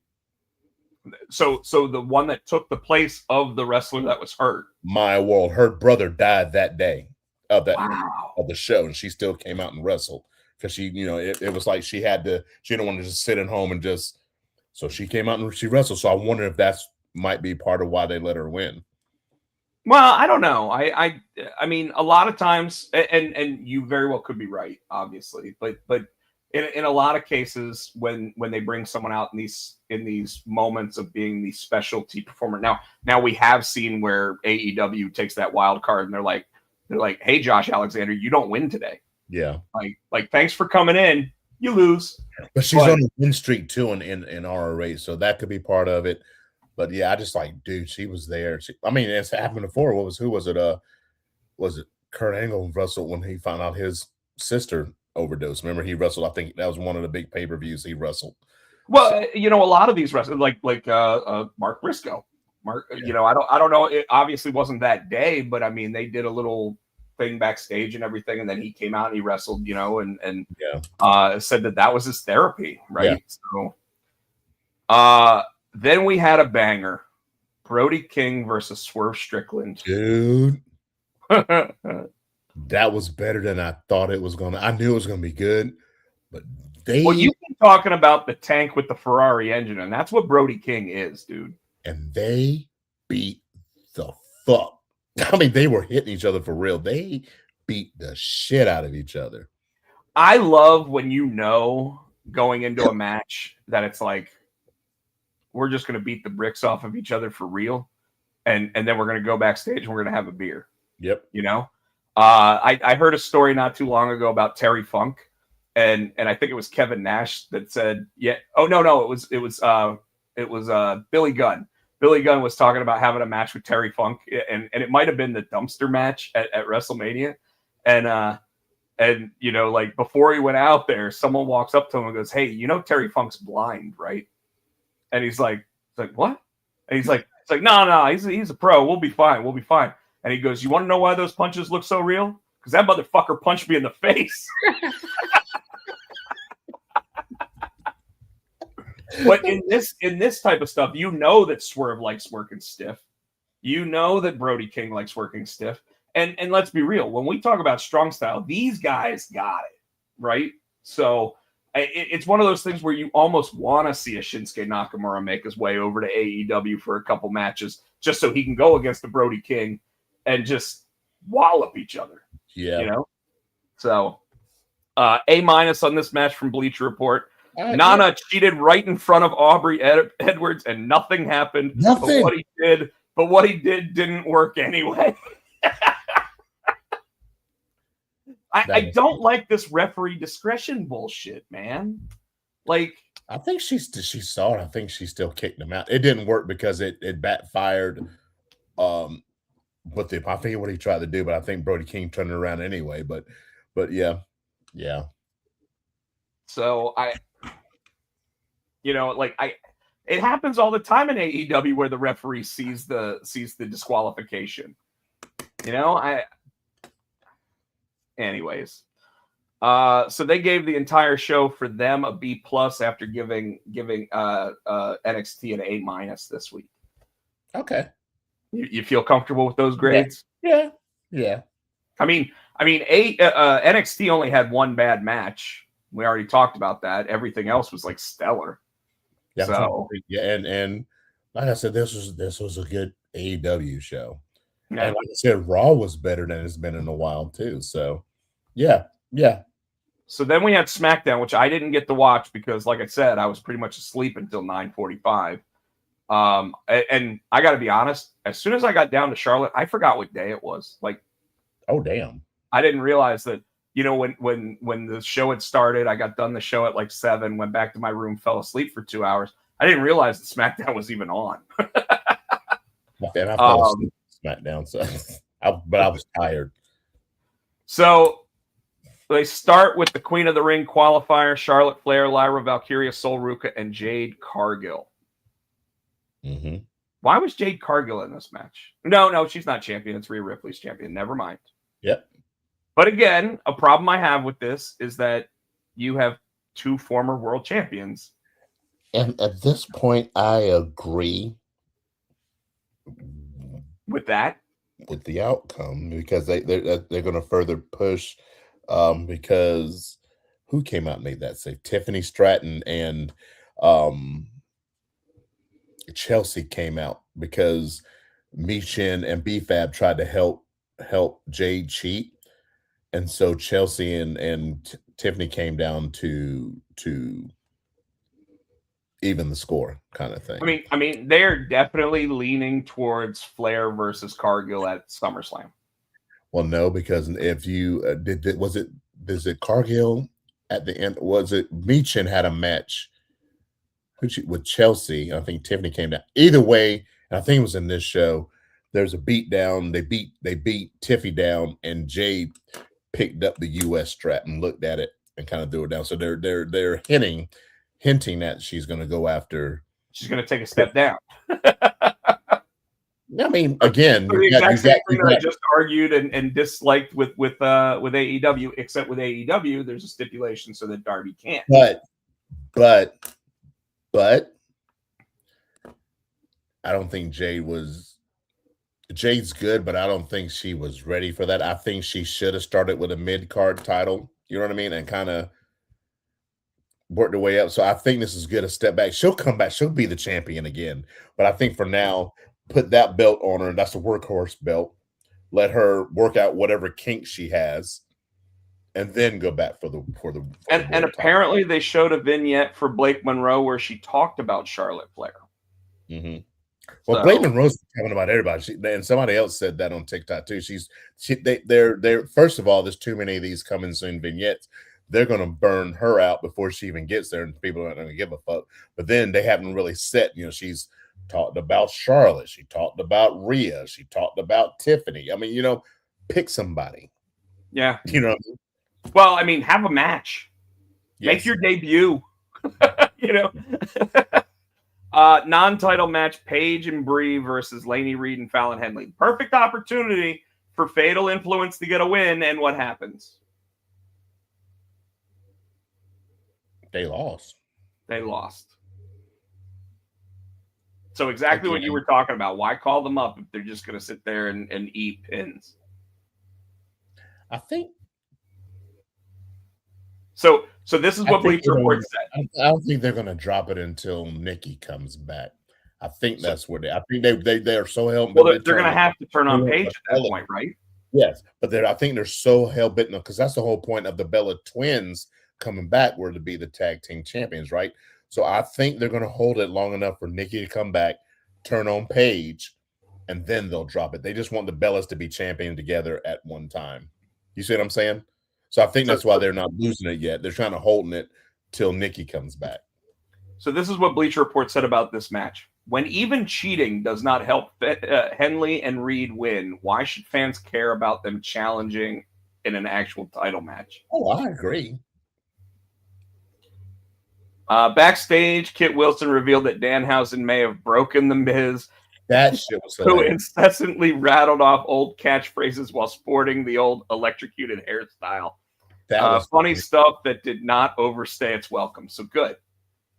That was when he's like, oh, I forget his. Oh yeah, it started out. He goes, yeah, and look at him, and they pull Miz in the front, and he's got the hair, and he's like, and all of a sudden he goes, hoorah! That's when he first started, right? And then they were like, he's saying his old catchphrases, and he just spouting them off. Oh, he's like, yes, when my hand goes up, it's the look on his face. When my hand goes up, your mouth goes shut.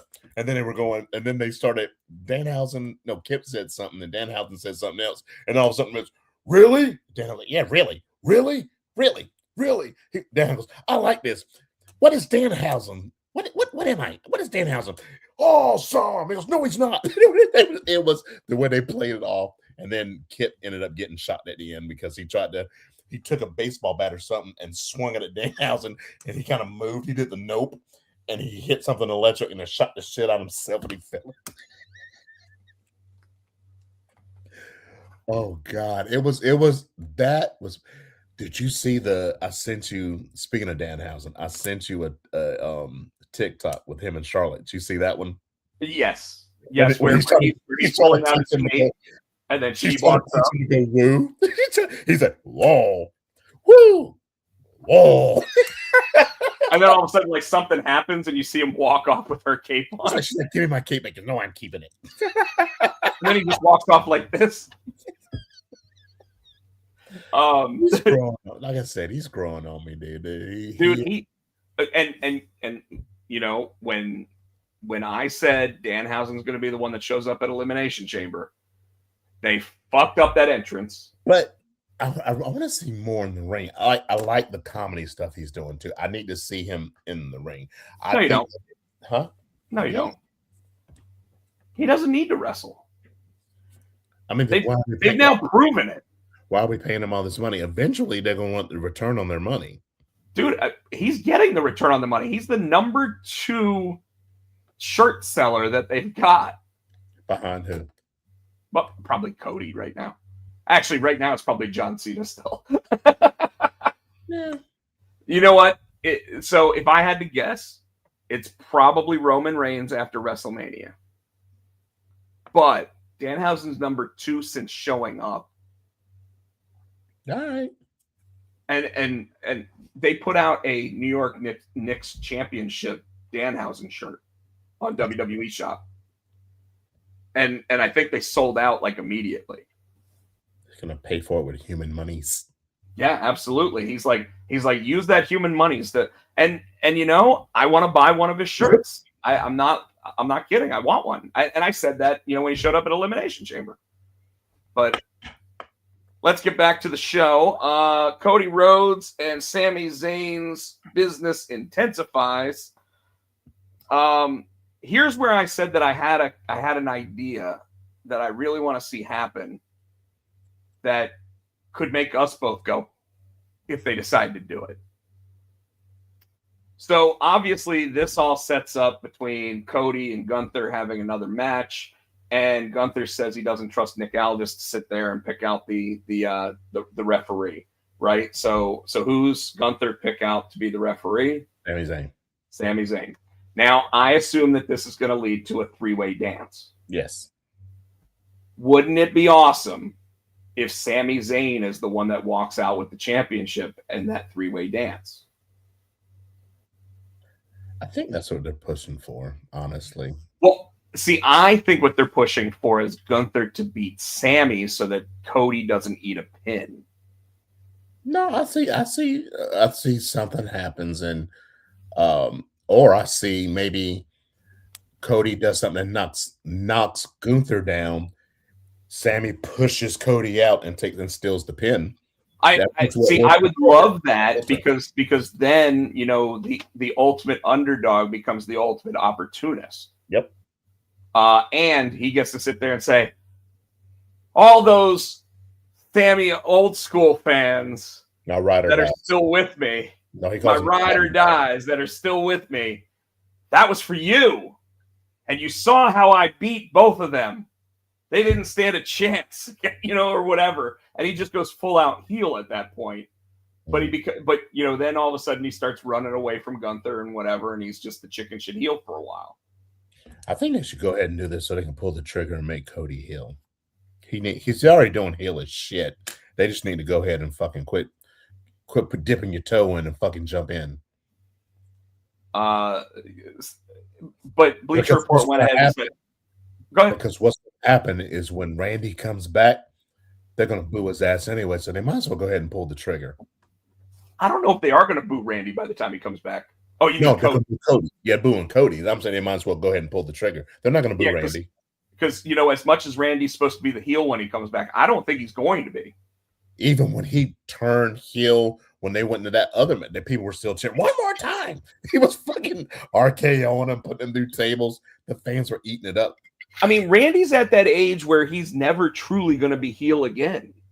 Well, they all hit there. I mean, The Rock hit there. Even Cena now, he hits. Well, remember the Kurt Angle finally, you know, they went to use up, but they only say it because it's him. They still cheer. You know what I mean? It's they've earned it. So I agree with you, except with The Rock, it was funny because when he came back as the final boss, he was getting booed.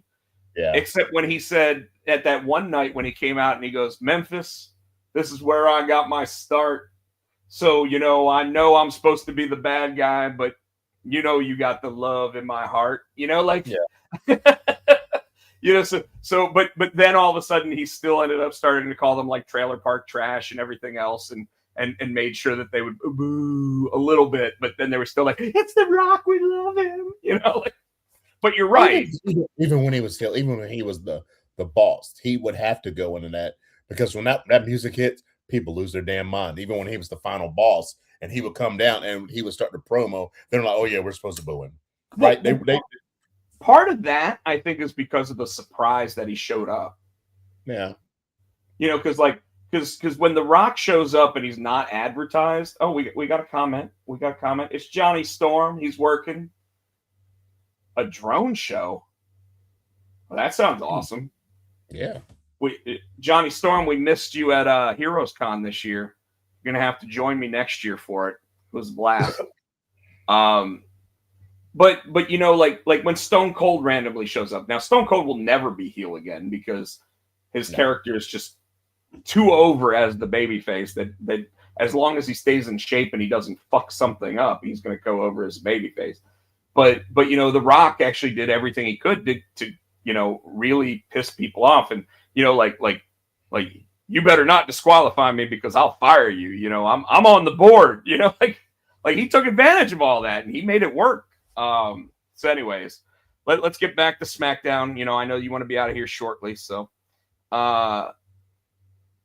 Rhodes unleashing on Zayn, telling him he sucks, did not get the overwhelmingly positive reaction expected. I think that's where you're talking. He sounds like a heel. He absolutely does. You know what would be interesting? Like, you want Cody to go heel, right? What if Sami Zayn walked out as the champion? We're supposed to boo Sami, but Cody then beats down Sami before he leaves. And we get a double turn. And Gunther is just left like looking on like, what the fuck?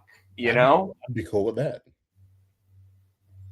Also, I've been hearing the possibility of what about El Grande Americano versus Gunther at Triple Mania? Remember, I was thinking a Grande Americano that'd be him and Dom. Remember, I said that I think he'll probably go for the championship. They need to capitalize on that while they can. I think But could you imagine how badly booed Gunther would be going into that show if they did that instead? You know, it'd be fucking hilarious. So Gunther comes out first, right? And you're waiting for Grande Americano, and for a split second, they start playing the old Imperium music. Then they cut it off and it fades into the American. oh, it's both of them. Yeah, so like no, Gunther comes out and then they start playing the Imperium music because it's Ludwig, right? But then they're like fuck that, and then they put back on the Grande Americano. I just think it'd be funny as hell. I'd be down. All right. Next up was a match that I'm upset that I didn't get to see. Rey Fenix versus Axiom. Dude. Bleacher Report gave it a B. Oh, that's fucked up. That fucking match was an A, dude. They fucking stole. That was the match of the night for me. Combatants exchange high-flying offense, but it was Phoenix devastating Axiom. Devastating a Nemo kick and Mexican muscle buster that ultimately earned the success. Mm-hmm. Oh, this was a AAA Cruiserweight title match. Yep. Okay. It was fucking fire. Huh? Fire. And if you didn't see it, I would try to go back and find the clips for that match. It was fucking awesome. It was good. I'm gonna have to try to find the clips for it. Carmelo Hayes and Ricky Saints both interrupt Trick Willie. My lemon pepper steppers. Yeah, because so Trick Willie was in the middle of the ring. He was talking, hey, whoever, pretty much. So Ricky Saints came out because he was trying to, stake his claim on the championship. And all of a sudden, Carmelo's music hit. And when he came down the ramp, he kind of stopped and looked at him and Ricky kind of looked at each other. And Carmelo did the one he kept walking. He kind of did and bumped shoulder and walked right past him and got in the ring. And so that, of course, and then pretty much Williams pretty much said, look, you two fucking fight it out. I don't care who it is. Whoever wins, you get a shot at the championship. And so I think he was leaving. Carmelo was, because he tried to walk by Carmelo and drop the mic. Carmelo went to, how they do the whole grab them to turn them around, and they're facing each other. And Saints came up from behind, pushed Carmelo into Trick, who fell out of the ring. So him and Melo and Saints went at it, and then fucking Trick came back in the ring. And see, now this inevitable triple threat match also feels like it could end with that same ending I was just talking about with Sami Zayn, because right now you don't want Ricky Saints to be the one that's just in a triple threat match here to eat a pin. Like you stomp all of their momentum this early. I think Trick and Mello kind of work together, and then they kind of like they start working together. You know, they trying to go back into that old, and then something happens and they turn on each other, and while they're fucking with each other, Saints somehow steals a win and steals that belt. Well, see, if you do that, then you can't do it with the Sami Zayn angle, right? So because then it's just too much of the same shit. So you think Trick keeps the belt? I would think so. I think that they're really trying to push the Mello and Saints thing more than they're trying to push either of them having the title. I think just making them going for the title makes Trick easier to have involved in something. True. Because there's going to come a point in time, and I don't know when, I don't know where, Trick's going to get the world belt. He's going to be the world champion. I mean, I could imagine him winning Money in the Bank this year. Yeah. You know, and it's funny because when NXT 2.0 started, right? So when they went all tie-dyed and funky coloring, you had Braun Breaker, you had Carmelo Hayes as like your top two guys there. And you also had Grayson Waller, and you had Ilya Dragunov and a couple others, right?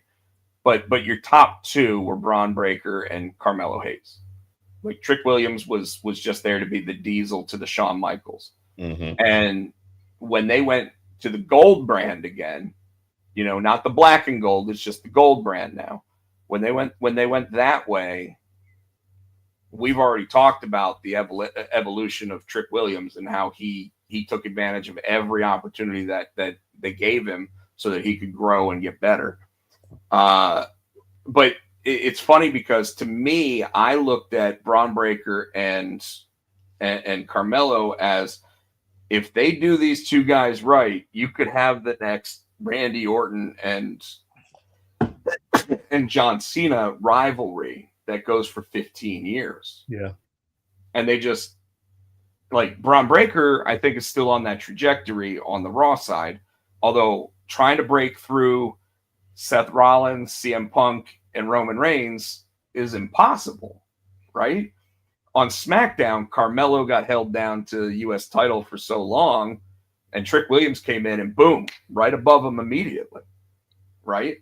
So it's so weird because Obafemi and Trick Williams now I look at as your Brock Lesnar and your Batista. You know, and when I say Batista, I'm just saying because they came in at the same time. Yeah. But obviously, look at Trick Williams, and he's more The Rock or Booker T or one of those guys. But Obafemi obviously is the new Brock Lesnar. Like, Yeah. we know it. Like, it's obvious. But what I don't like is that everybody only wrestles once a month. You know? So, like, everybody. I mean, when was the last time Rusev wrestled an actual match? That's true. You know, and it used to be you'd have 6 or 7 matches on a Raw or SmackDown. Now, SmackDown, I think you get more matches on now, which is nice. It was 3 hours. Good, they got to. Well, you say that, except then they just do a lot of backstage segments. Yeah. But you look at NXT, and NXT still has 5-6 matches every week. You know, it's a 2-hour program. But anyways, I hate it because we wonder why these guys get injured so often, and it's because they only wrestle a third of the time that they used to. And that's only a third of the time that they used to, you know, like, because they used to wrestle 3 nights a week. Mm-hmm. And then they just did a European tour where they did wrestle 3 nights a week. But anyways, Meechin and B-Fab defeat Stratton and Chelsea Green.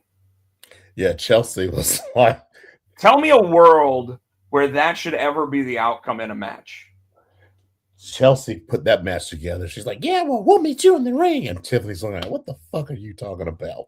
Tiffany does not want any part of hanging out with Chelsea. So Chelsea. And she shouldn't. She's the U.S. champ. Like, why should she want to be in a tag match? Yeah, I thought it was a setup for Chelsea getting ready to turn in on Tiffany and take that belt. But it looks like I said, looks like they're going to put pushing Jade, maybe. Yeah, they kind of said that the beatdown overstayed its welcome, though. Like they had too much time to sit there and do the beatdown. Yeah, because I thought someone was going to come out and help them, and they didn't. And then they didn't. Yeah. And it's like, did someone miss a cue? I was expecting Charlotte to come down, but I guess, but now, which makes sense that she didn't if they are going to push this Jade and Chelsea. I mean, Jade and Yeah, you don't want to like. Yeah. But so if they're not going to go Jade Charlotte at SummerSlam, then they've got to start like if they really want it to work, they've got to start sowing the seeds for it for WrestleMania. Yeah. You know, and that means the stare down in the Royal Rumble. That means Jade being the one that kicks Charlotte out of the Rumble. I'm almost wondering if Charlotte wins and gets that belt, and well, I guess it's too early. Well, no, they've had people hold it that long before, or either she'll win it, she'll lose it, but she'll have it back in time for SummerSlam. And if Jade takes it off of Charlotte next year, SummerSlam. No, I mean WrestleMania. Sorry. Well, so if Charlotte wins Queen of the Ring, she gets the title match against Rhea at SummerSlam. That's what I'm saying, but I don't think she can hold it. Like I said, they've held titles till WrestleMania before. Actually, shit. Hold on. Do you think they'd make the final Charlotte versus Liv Morgan?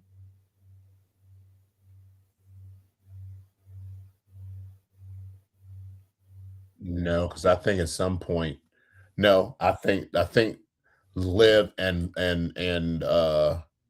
Raquel will meet up, and I think Raquel takes her out. I think that's going to start the downfall of the Judgment Day. Yeah, I think Raquel takes Liv out of that. Well, I could see Roxanne actually helping Raquel beat Liv Morgan if they're in a match against each other. So backstage, Julia interrupted Kiana James' promo and slapped her, leaving no doubt. She said, I needed you before because my English wasn't good. She said, my English is good now, and it's good enough for me to say. I thought she was going to say something. She slapped the taste out of her mouth. Oh, my God. So then we get our main event, Tino.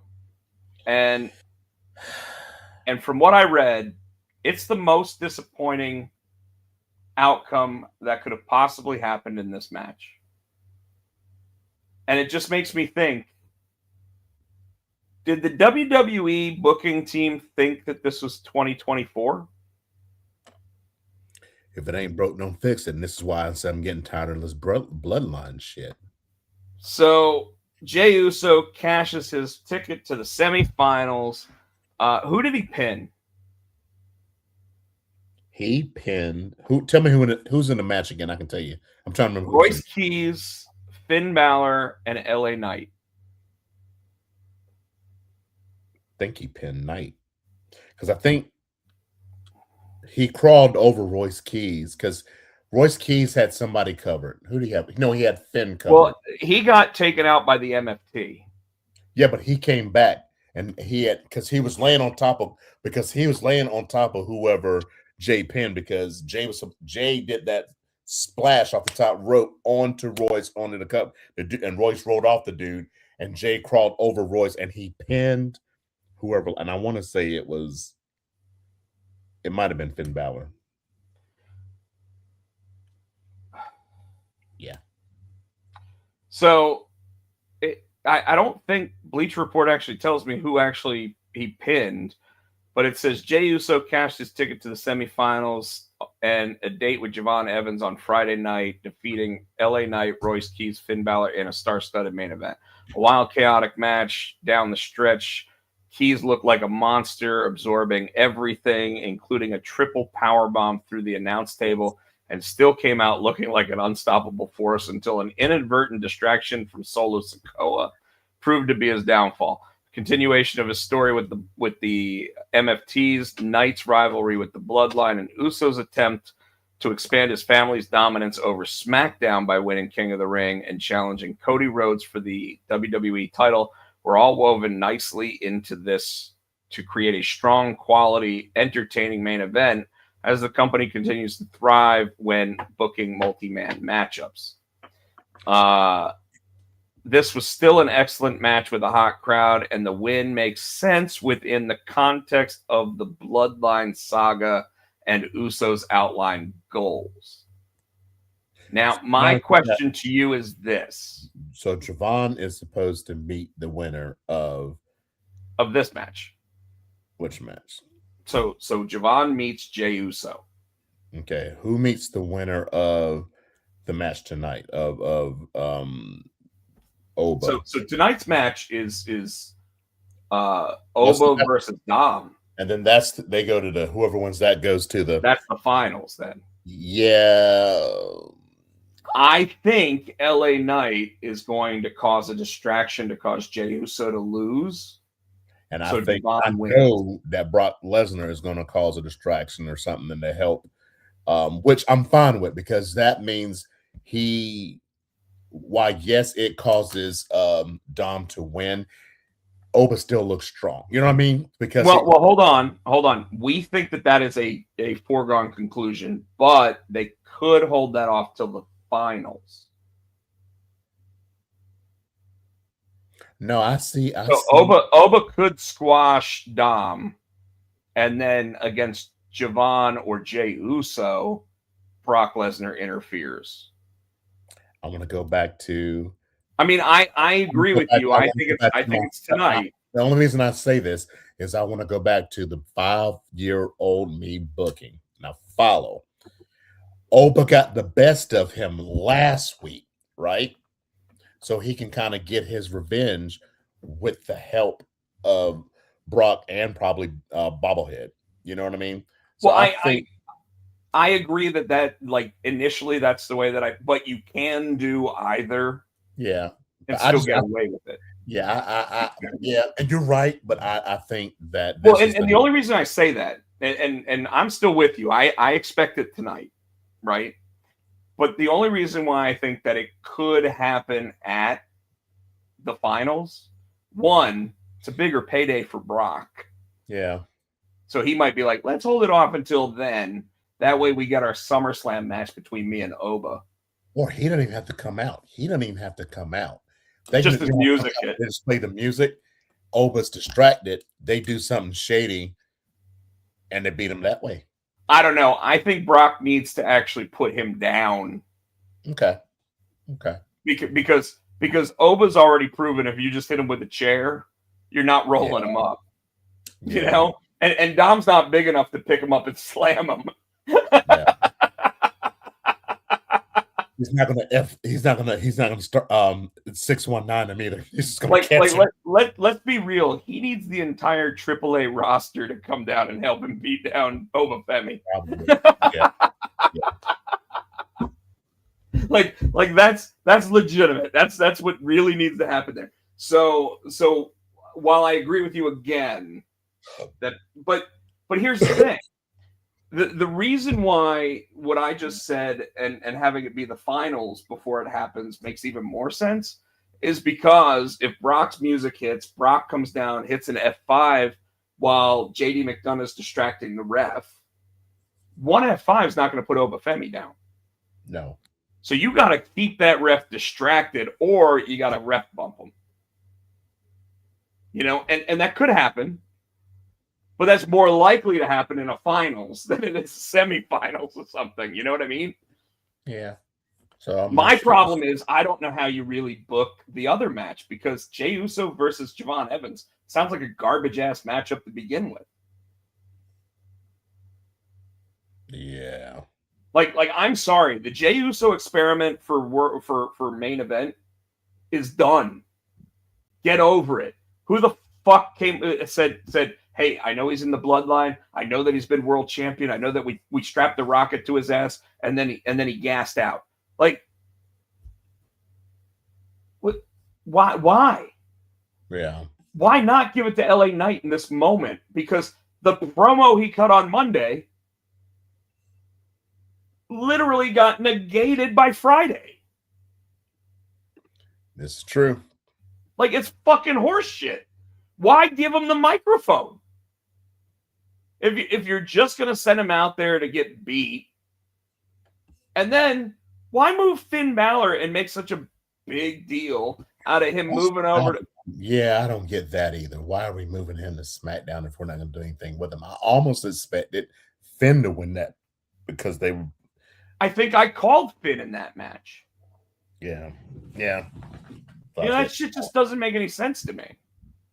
It's lazy ass. Oh well, and you know what I really think it is. So yes, it's lazy ass booking, but they're looking at it going, "Hey, when the bloodline is hot, everything bloodline comes up roses."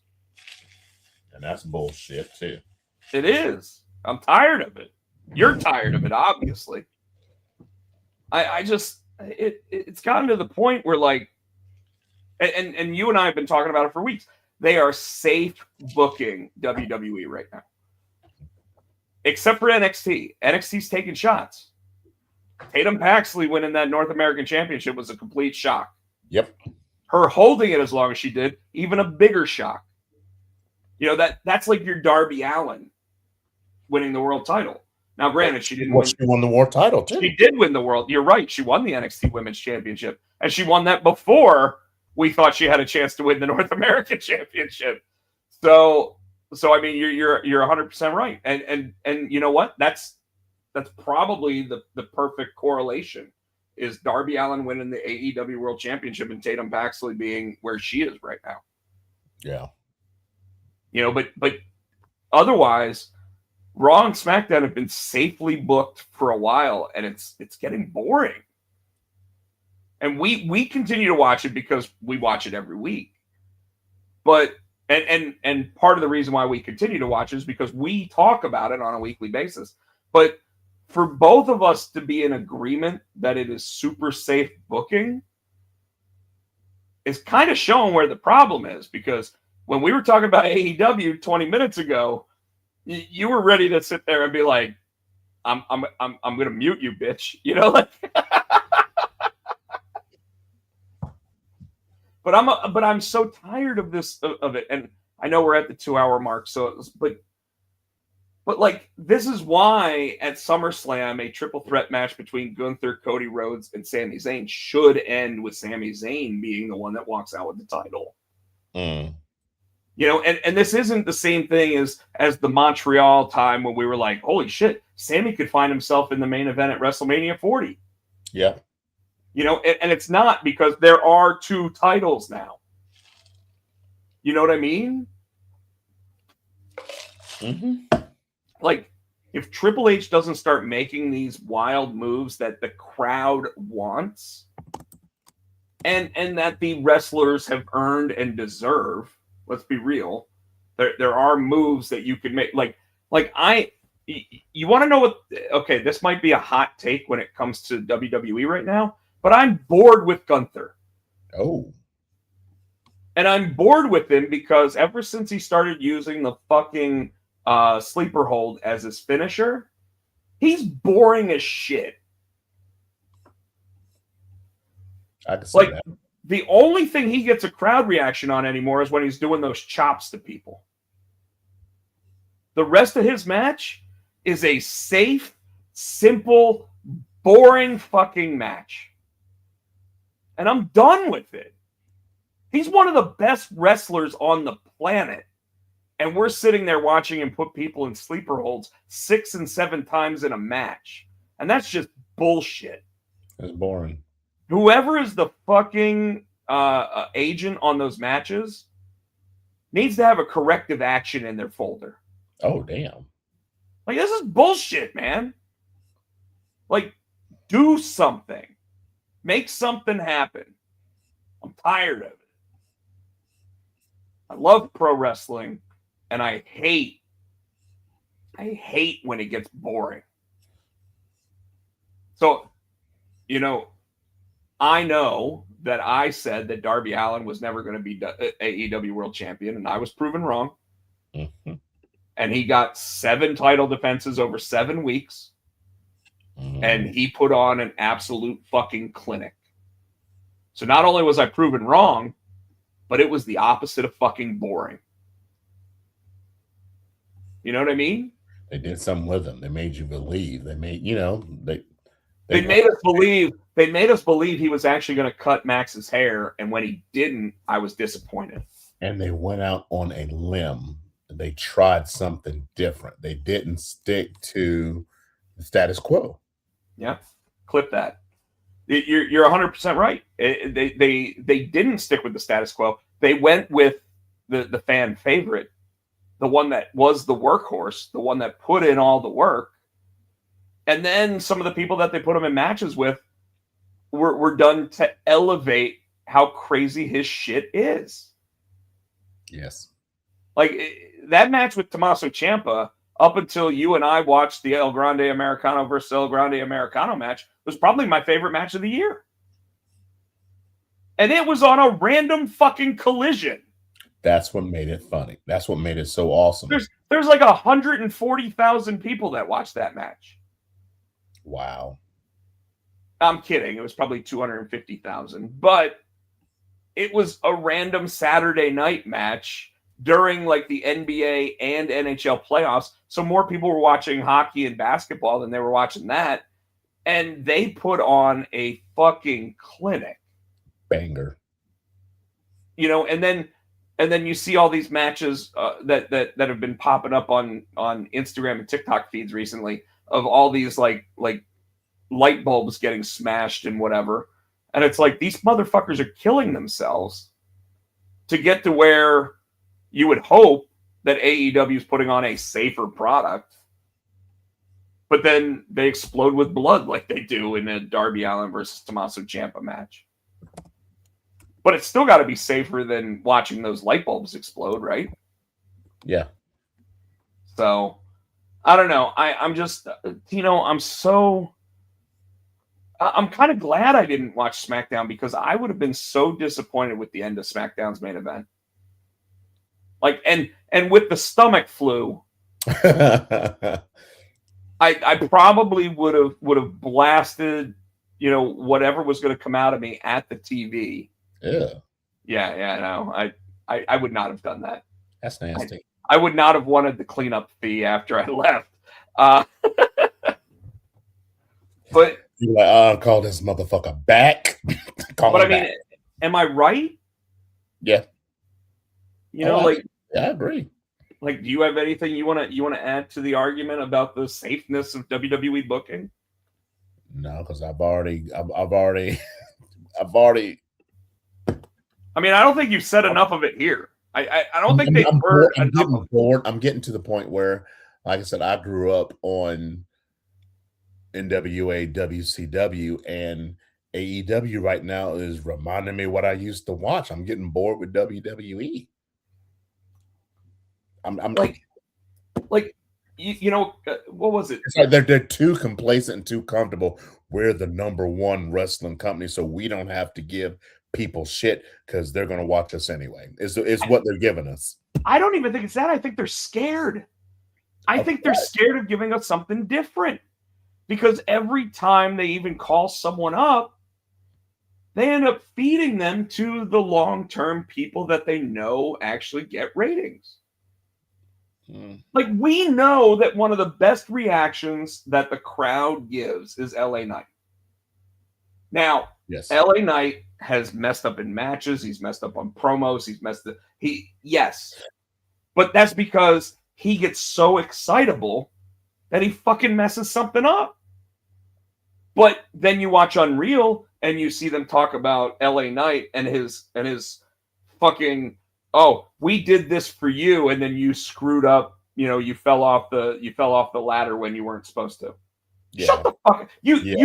You did this for him? You made him second best in the fucking match?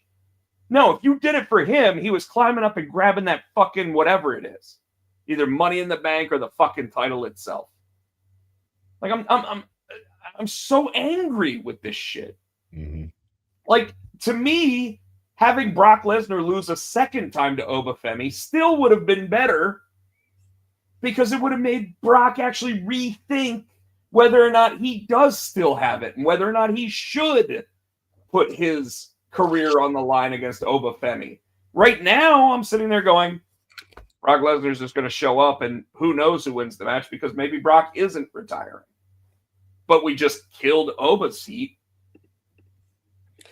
I hope the fuck they don't do that. The safety of their booking is just driving me fucking crazy. And I think it's because they're scared to try new things. I think Triple H is afraid for his job. I think that someone at TKO sat there and said, if you don't sell out WrestleMania, start looking for a job, kid. You know?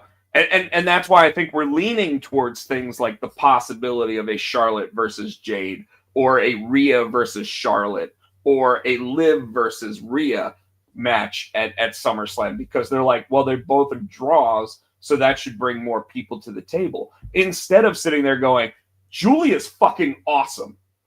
Let's go ahead and push her to the fucking moon, like we did Stephanie Becker, who's been out since WrestleMania.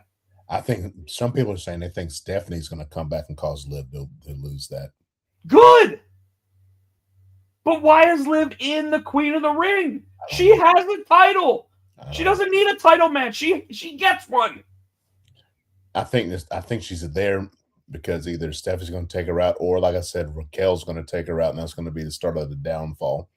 Well, and your statement makes sense, except for the fact that, like, they have so many women on the fucking roster. Oh, I agree. Like, why wasn't Kiana James in one of these matches? Why wasn't Julia in one of these matches? Why? You know, I think one of them was, and yeah, but the other one was not.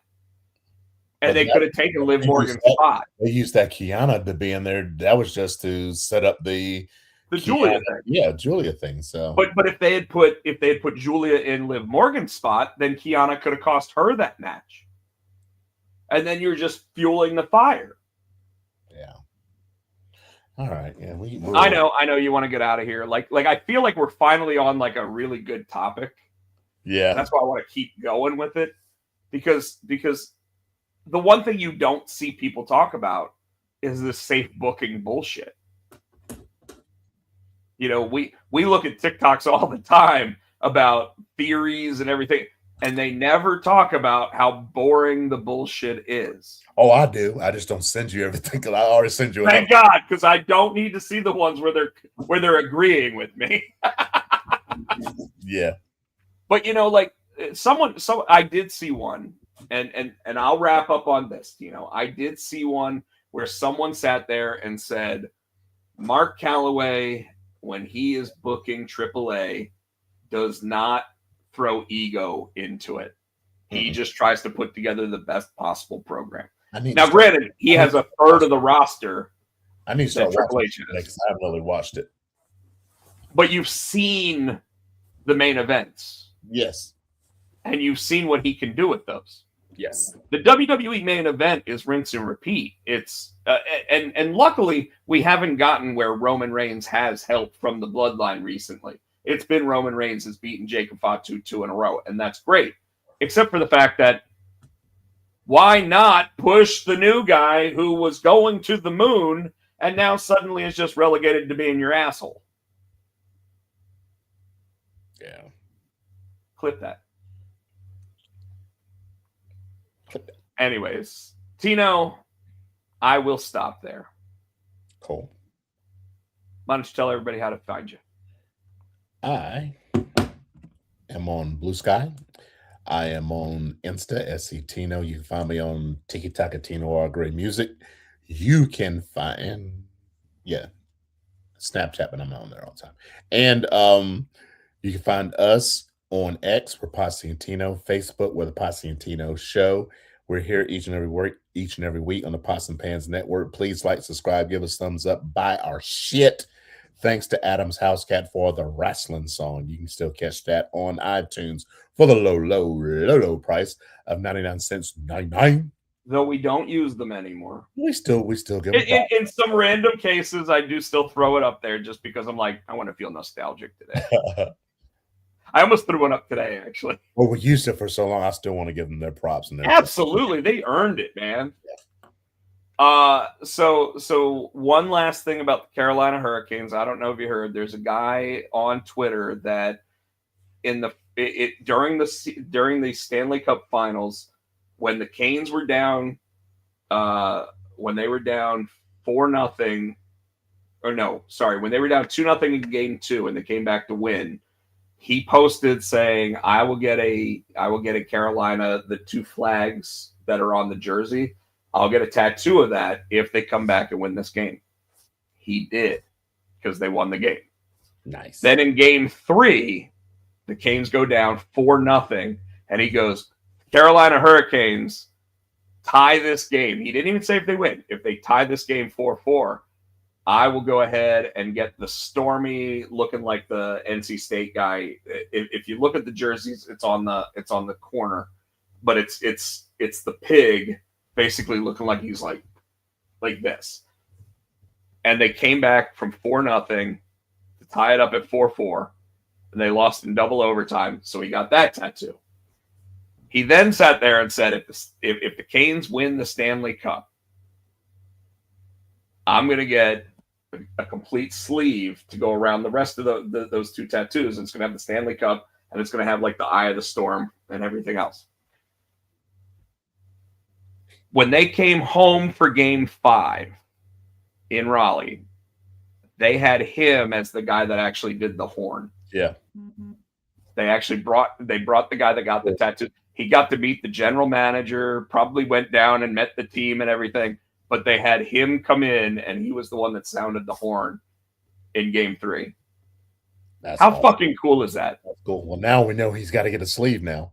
Well, and so I actually sent him information about who he should go to, because my buddy Lord Grimm is probably the best one to get the gray sleeve from. So I said, hey, go to this guy in Fayetteville. I don't know if he'll do it. He'll probably use whoever he's going to use. I know he used AI to show what he wanted, but I was like, use this guy. You're going to love it. But anyways, congratulations to the Carolina Hurricanes and all North Carolina fans that absolutely loved it. The one time that NC State, Duke, and North Carolina fans all come together is when the Carolina Hurricanes are doing well. So it's nice to see everybody being a Carolina fan for once. You can find me, like it says on the screen, at Rob Pochak, Rob Potsy Pochak. I want to thank everybody that I met at Heroes Con this past weekend, as well as everybody I got to see that I love and I know still and always is my favorite convention. I'm Pochak on Twitter. Everything else, Rob Pochak, Rob Potsy Pochak. Thank you. He already told you to buy our shit and do all that. I'm going to say 99 Jones. And this one was a long one, but it didn't go down like a hit in the yam bag. So, Tino, good night. Good night. Y'all be good. Peace.